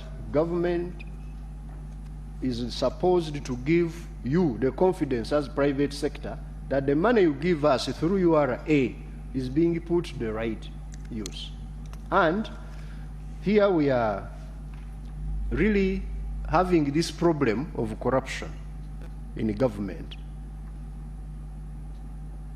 The president said corruption starts in finance, goes to parliament, goes where. I want, and I've already said it, but I've been saying it internally. Please, if you are a supplier of government, government owes you money, but some accounting officer, or in particular someone in finance, in a budget, in a treasury, in a debt, in wherever, is asking you to pay them money, please record them. We have now technology. Record them. Record us, all of us in the government, every transaction which is taking place. And quietly find your way. I know the trust levels in the country are low. Where do I go now? This one might give me away. Please bring those people to our attention. I'm going to give you a direct way of approaching us. Those people do not belong to the new revolution of getting $500 billion economy. Asking for money for someone to offer service to which they employed to do is unacceptable. Internally, we have communicated to ourselves. We have been doing this. Internally, we have worked on certain people. There are some people who are no longer in government. There are others who have been managed in our own public service way. We manage them. I don't want to go into detail and this and that. I want to assure you we shall continue to address this problem. And then this other wastage of people, the way they are utilizing them, I thank you very much, the public, because like the media, social media and so on, but don't distort, please. Because you are playing around with the people's credibility and reputation.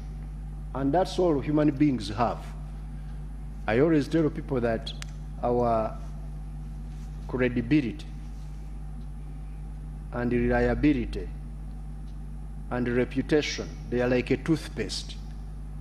Once pushed out of the tube, you can't retrieve it. I think you have ever made a mistake and push out some toothpaste from the tube and you realize you already brushed, or you pushed out a lot. You can't say, let me take it back. That's the credibility. So as you address also these issues, we need to be very careful and mindful that people's credibility and so on need to be protected. But we are going to be able to address this. The supplementary, there is a Deloitte guy who doesn't want to hear the word supplementary. It's like me. Supplementary, unfortunately, was abused. But supplementary is a legal way of bringing flexibility in the budget. And supplementary does not mean additional budget, additional money. You have actually reminded me of my regulators in the parliament who said, you PSST, you told us you don't have enough money, but then you issued the supplementary. Why? Supplementary is not cumulative, that on top of the budget, we have added the supplementary. No. Supplementary is further expenditure in areas which had not been thought about in the first place. For example, I could be having a Ministry of Agriculture. They have 800 billion shillings to spend on defined areas which were appropriated. But now, FMD breaks out, foot and mouth disease. It doesn't give signals that I will break out this year, so put me in the budget. It breaks out and agriculture must address it. Sir, that supplementary will go to Parliament, because it is only Parliament which can allow us to draw money from the consolidated fund. So we tell Parliament we have brought a supplementary to address foot and mouth disease. It requires 50 billion. But that does not mean that agriculture now will get 850 billion. We can now be able to say, within the money we have, agriculture will get actually 708 in cash, much lower than what they were supposed to get. But they have now repurposed within those priorities they have, and we release less in certain areas, and then we give them for the FM. Now, if we are going to spend the money unpredictably, unproductively, as you said, I would want you from today, since you are from a very reputable institution, to go and make analysis. For example, look at the supplementaries which have been issued in the last 3 years. You will see that money is switching to productive areas, perhaps from non-productive ones. Like this last supplementary we issued, it was for UNOC to go and pay for more equity so that we can advance our HICOP project. It was for construction, starting the construction of the stadia for AFCON. Someone would say, do we need those stadia at this time? We bid, we are going to host AFCON. And when AFCON comes to Uganda, now the very people who say the supplementary of that nature was bad will be the first one to say, oh, now government is doing something. That something is a process, it's not an event. Started with this building stadia.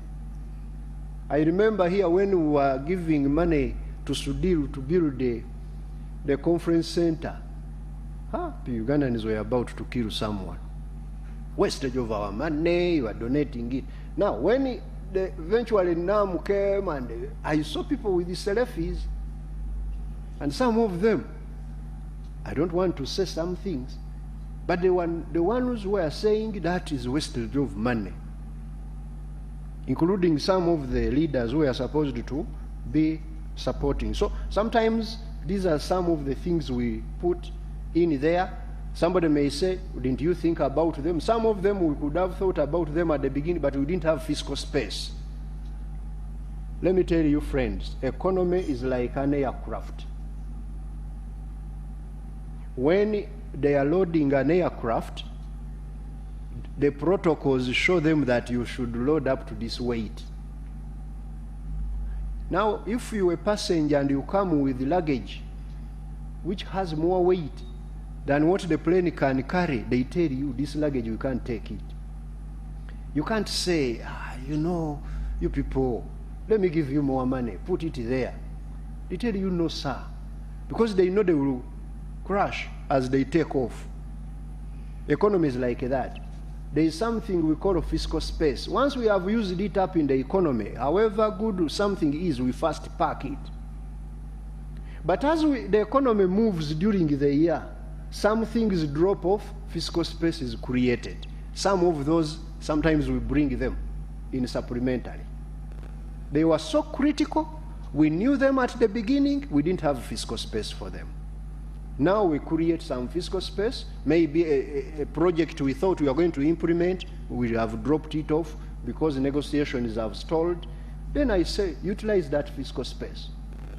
And we do this other one.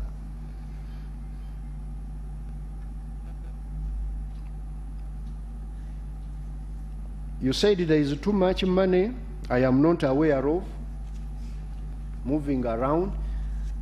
Kindly help me to get aware of that money. And you will see. I'm very good at fetching money which is not of use. We shall fetch it and lock it up. Lastly, Sarah Virete, the data on URA website, please. That data was false news. And I asked URA to explain that to the public and investigate and reprimand people who posted false news on the URA website. False news, don't take it seriously from today. I've whispered to Hagen and I will tell the Commissioner General to ensure that they clarify on that data. Climate mitigation, yes, climate mitigation. For us, we are going beyond mitigation and working on mainly adaptation. How do we adapt? How do we take advantage of this climate change to actually make the economy bigger and work better? We have a number of initiatives in that budget, from irrigation to climate financing. When you look at the climate financing architecture we have put in place in the ministry now to attract, very soon you will see what is going to happen with our carbon credits, with our financing the climate smart projects, attracting money. Only that in Uganda we are very careful and you can't easily do pass that. You see, this is now a green bond when you have just changed the color. It is the other normal bond, you know. You want to now scavenge on our normal portfolio of Mumba. Now Mumba to start telling me, PSST, I'm giving you green bond now, when he has just changed the color. We want green bonds to be actually green what? Bonds, where money is coming cheaper for climate smart projects, cheaper, longer term, and coming from more credible sources. I thank you. I've taken long because I wanted to clarify on most of these things which keep on coming my way. Thank you, Doctor. Thank you, PSST. I've actually calibrated using AI that next time we'll just bring you to clarify. We'll bring you here, people will talk to you because you'll have already mentioned things in the budget, so they'll straight away come to you. I'll be giving a last round to my panelists, this time not to speak to the PSST, but to tell us what should be our takeaways. But PSST, as you were talking, I picked one or two things. Can I go, sir? I need to go and pay some money to the private sector. That is to the managers of the meeting. Thank you. Thank you. They have a signal. But one message I wanted you to go with is let the local governments be empowered to begin collecting those bush monies. Because for them, they get to know when the trees are being cut and the cows are being sold. So we need to think around that. How do we empower the local governments to pick the monies and work with URA to make sure it doesn't disappear again in the bushes? Because some local governments are in the bush. And also I wanted to congratulate you for finally the SI on gold taxation. That's a big positive that we have picked. While the PSST goes to pay some people, I also wanted to inform us that a certain gentleman called Elon Musk, talking about us investing abroad, is going to be paid by his shareholders 56 billion dollars. Now, for context purposes, Uganda's GDP is $53 billion. Elon Musk is going to be paid 56. So it pays for us to find out how can Ugandans invest out there. What if we just had a tenth of Elon Musk out there and the shareholders agree to pay him $5.6 billion? That's one way we need to be looking at on how do we grow our economy to the 500 billion, that's where we want to go. And also restructuring. Argentina's Milei is saying, I'm going to cut 50,000 civil servants. We know Argentina's inflation is actually 300%, driven by public sector spending. It's not going to be a CBR issue. Cut public sector. So we are going to carry these messages to PSST. He told us on how he's rationalizing travel abroad. He has rationalized workshops. He needs to really actually rationalize government itself and copy from others. With those few comments of mine, I will have looked at a few other things.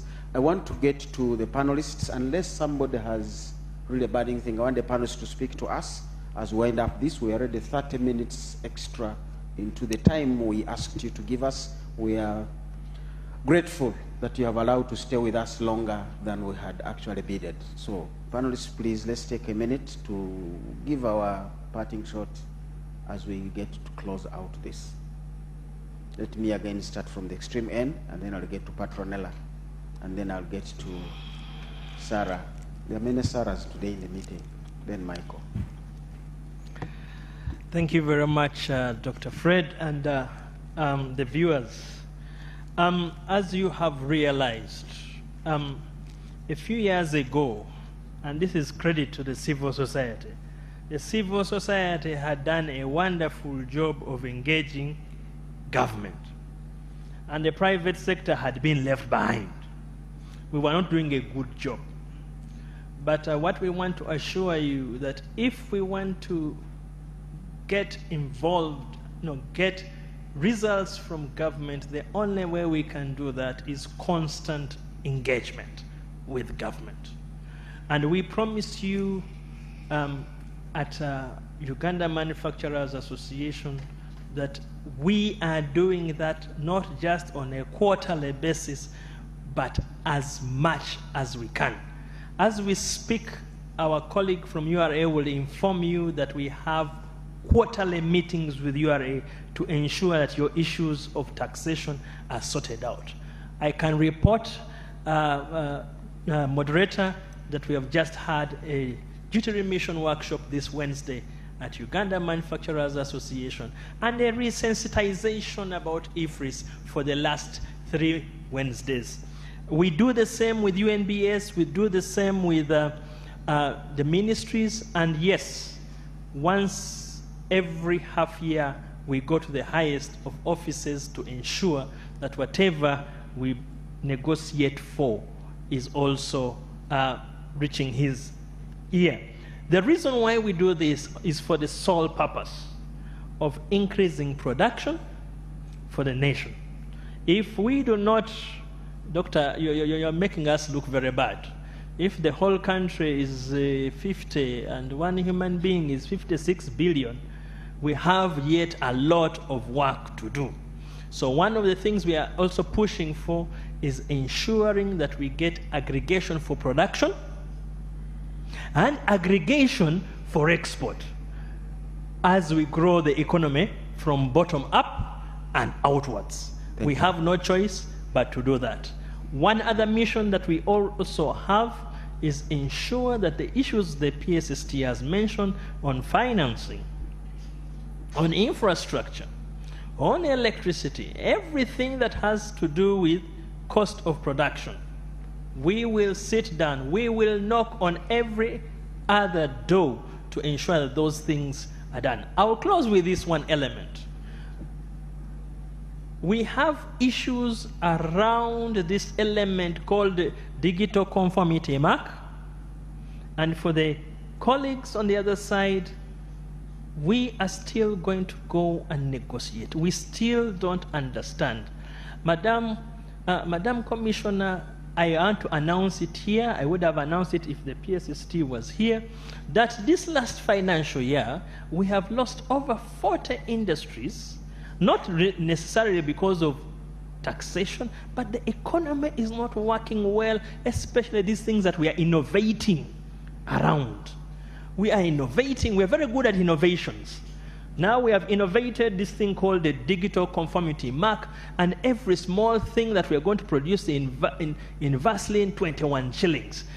That is a huge cost to our manufacturers. And yes, I like the way the PSST say, sometimes we think that the final consumer will pay. But every economist will ask you, who is the effective payer of the tax? When a good is not, when the demand of a good is not as flexible as it's supposed to be, the economists have another term, but I'll try and stay as common as possible. It is you, the producer, who ends up paying. And so we need to be very careful. We have a small middle class, a huge lower class, which we need to pull out. And this lower class cannot be pulled out by making our goods more expensive. So humble appeal to all our partners in government, please ensure that whatever innovations we come up with, they do not make our goods more expensive than the neighbors. Lastly, I'll say this. We are now in the East African Common Market. We cannot afford to be putting issues on our goods if the neighbors end up being cheaper. What we do not want is our own companies going to our neighbors and returning with the goods. That one, no. Let us do everything possible to ensure the goods are produced here. Let them go to our neighbors. And let them go beyond our neighbors. So by and large, I think most of the other issues have been sorted. And maybe, Doctor, this last part. Quickly. Manufacturing and industry is not primarily a source of taxation. Unfortunately for the low-income countries, it is. Primarily, industrialization is supposed to do two things: employment enhancement and production of goods. And we must be careful and ask ourselves this fundamental question. Why are the traders in this country not willing to invest in industrialization? Why is it better to trade than to invest in industries? If we can get to understand that section, we will grow the industry base in this country. Thank you very much. Round of applause for manufacturers, Alan, and representing them, Petronella. Our takeaway from you.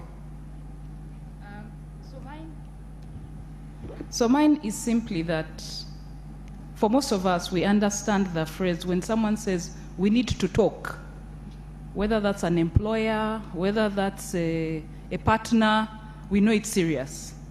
And I think what the business community and the private sector specifically has said to government is we need to talk. We need to talk about the fact that as business, as private sector, costs have gone up, cash flows are affected. And in the midst of all that, I think every Ugandan understands their civic duty to contribute towards next year's 29.4 trillion shillings in tax revenue. I think the request from myself and the clients that we deal with and Ugandans is that as URA has digitalized and therefore has better sight in terms of what's happening, there is need for goodwill and I think the manner in which the taxes are being collected. So everyone understands they need to pay tax, but it's then for URA to say, okay, this is the mandate, but how is tax being collected? You know, in the last couple of years, agency notices are quite rampant. Assessments, tax ledgers are a big issue for most people. And I think it's to see how that conversation between URA. So URA needs to treat businesses as partners rather than the cash cow. And I think if that balance can be struck, where everyone understands the current climate in which businesses are operating, I think it will go a long way in terms of generating goodwill and therefore perhaps enabling us get to that 29.4 trillion tax revenue target. Thank you. Thank you very much. You've heard messages from the PSST talking about new industrial parks, but what do we do with industries that are already parked somewhere and producing below capacity? Because these are the current taxpayers, not the next ones. Sarah, what should we take away from you? Thank you, Doctor. Actually, if you look at the industrialization agenda for government, it is intended to do import substitution. And even as you look at the import taxes coming through outside EAC, they are coming down. We now are getting some of the imports coming through from EAC countries. Items like cement, clinker, which were coming before from outside EAC, rice, are now coming from EAC. And we see this coming from 3 trillion last financial year to 11 this year. And because of that, rice, for example, which would come from Pakistan, Vietnam, and attract VAT, now comes from Tanzania, and because of the common market, that rice has no tax. So we are, as taxpayers and as business people, we need to leverage the EAC, and also even for the factories that we have, the quality of the goods, how affordable are they to our people, and even the taste. Is it something that the people will really prefer to substitute, so that we are able to support these industries, these industrial parks, to grow their volume of sales and be able to pay the indirect taxes that we need. We are also looking at, I pick what Petronella has insinuated, and it's really a re-echoing of the need for more engagements. As URA, we need to engage more with our taxpayers and listen better. We want to listen better and see how best we can support. Because if we understand your business and have been in touch to understand how things are playing, then we can be able to support you and not just enforce. So that is something that we will really want to keep improving, and we appreciate that. And then also to support our clients in complying is best done also through these engagements. Just as I wind up, importantly to note for our taxpayers is the need for engagements through early settlement of cases. If you have a case in objections, can you come through, and then we find how best we can settle it and not wait to go through the courts of court to be settled. We also have the window for alternative dispute resolution, where you can go to, but that one only has a 7 days deadline after the objection decision is served.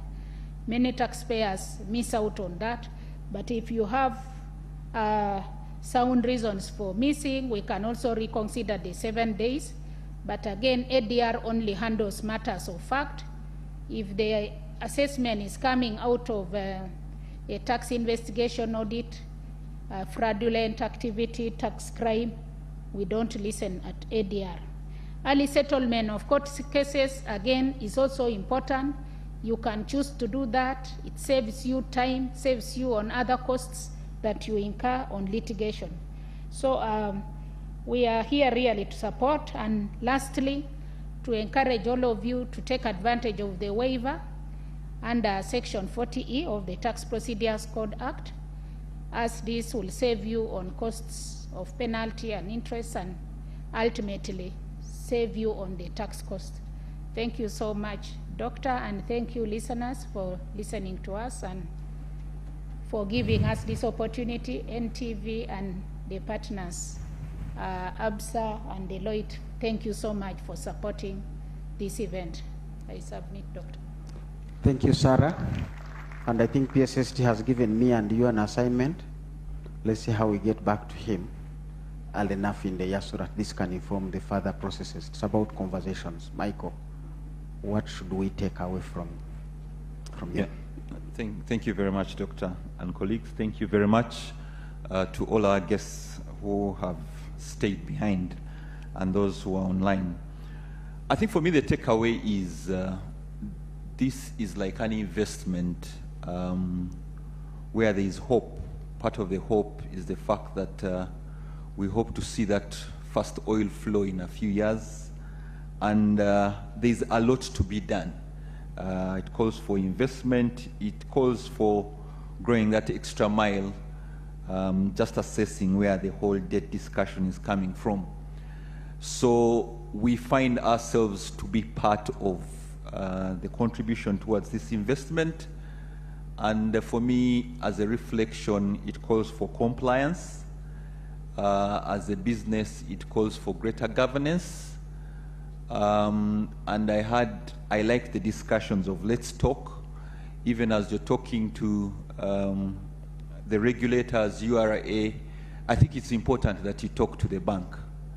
It's critical that we have that engagement, that we can understand each other and support you to ensure that we go through the process and continue to thrive.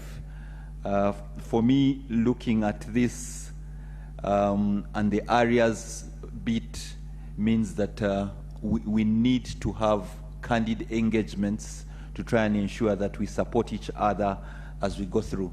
Other than that, thank you very much. God bless. Thank you. Allow me to thank you, the audience, on behalf of everybody, and to invite Boji to handle what TVs do better than I do. Thank you, everybody. Thank you very much, Dr. Muhumuza, and thank you, our panelists. I think they deserve another round of applause. Yeah, thank you. So we can now relieve you on that. As they leave the stage, we'd like to again restate our commitment as NTV that we'll always keep bringing you such lively debate and content that really matters of the economy. Of course, with our partners, Absa and Deloitte have been our content partners for today. And again, clap for yourselves because you've been a very civil and quite grounded audience. Thank you. So at this moment, I'm going to request Mr. Momba, the MD of Absa, is going to come and just wrap this up for us. Thank you.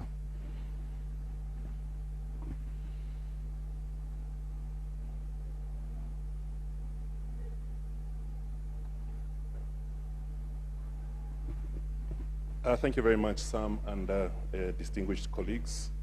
I think I would just like to start by, thanking the PSST for investing his whole morning in engaging with us. I am hoping, like myself, the time that he took to elaborate on the sources of revenue, elaborate on the areas of focus is something that you found interesting. And I think, from my perspective, the key takeaway is that it is a partnership between the public sector and the private sector. We all have a role to play in driving this economy forward. So a big thank you to the PSST in absentia. I did mention to him that we do appreciate the time that he took. It is not something that we take for granted. The panelists, we thank you for investing time to be a part of this important engagement. Alan, Sarah, Petronella, and Michael from Absa, thank you very much for your accepting to be panelists at this discussion that impacts and involves all of us. We do not take your time for granted as well, and thank you for showing up 100%. To our partners from the civil society, the private sector foundation, Uganda Manufacturers Association, our customers and distinguished colleagues, we thank you too for making time to be a part of this discussion, and we do hope that you have found it useful. Our partners, NTV, I should have started with yourselves. Thank you very much for providing us with this platform to partner with you. A big round of applause to them. I believe information is power, and this investment of this nature that we have done together as partners for the last 3 years is something that we need to continue to do. As they say, information is power. And I think finally, a big takeaway for me is that you get to hear opinions around the banking sector. PSST did take time to elaborate what informs rates that customers are charged. And maybe just as a pointer or picking off from Petronella's closing remarks, the need for engagement cannot be overemphasized, because sometimes certain judgments or opinions are informed on incorrect data. Because as a banker, I will tell you for a fact that we have 21.5 trillion in loans out there. Only about 20% of that is to individuals. The rest is to SMEs, large corporates, global corporates. Credit has grown 5.2% on a year-on-year basis. Those are facts. And sometimes the reason that financing costs may appear to be wrong is maybe you've been given a wrong solution. For example, if you're in construction, what you need to be getting are trade instruments and not a term loan, because that will reconcile with the nature of the product or the facility that you're trying to solution for. What am I saying? What I'm saying is that we are open to conversations. We are there to give you that financial advisory, and we are full participants in terms of steering economic growth in this country, not just as Absa banks, but speaking on behalf of all financial institutions and as a member of the Uganda Bankers Association. So let's continue to engage. Our doors are open, and we remain focused in helping stimulate the growth of the Ugandan economy.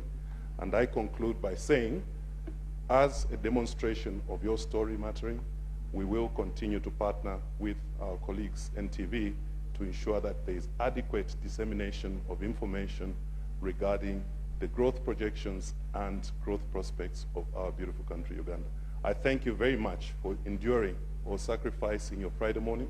I do believe that you took time out to be with us here because you all realize that a budget sets the strategy of where the country is going, and each and every one of us need to understand what our contribution towards that will be. So I thank you very much, and at this juncture, we'll declare the event officially closed. Have a great day, Taylor.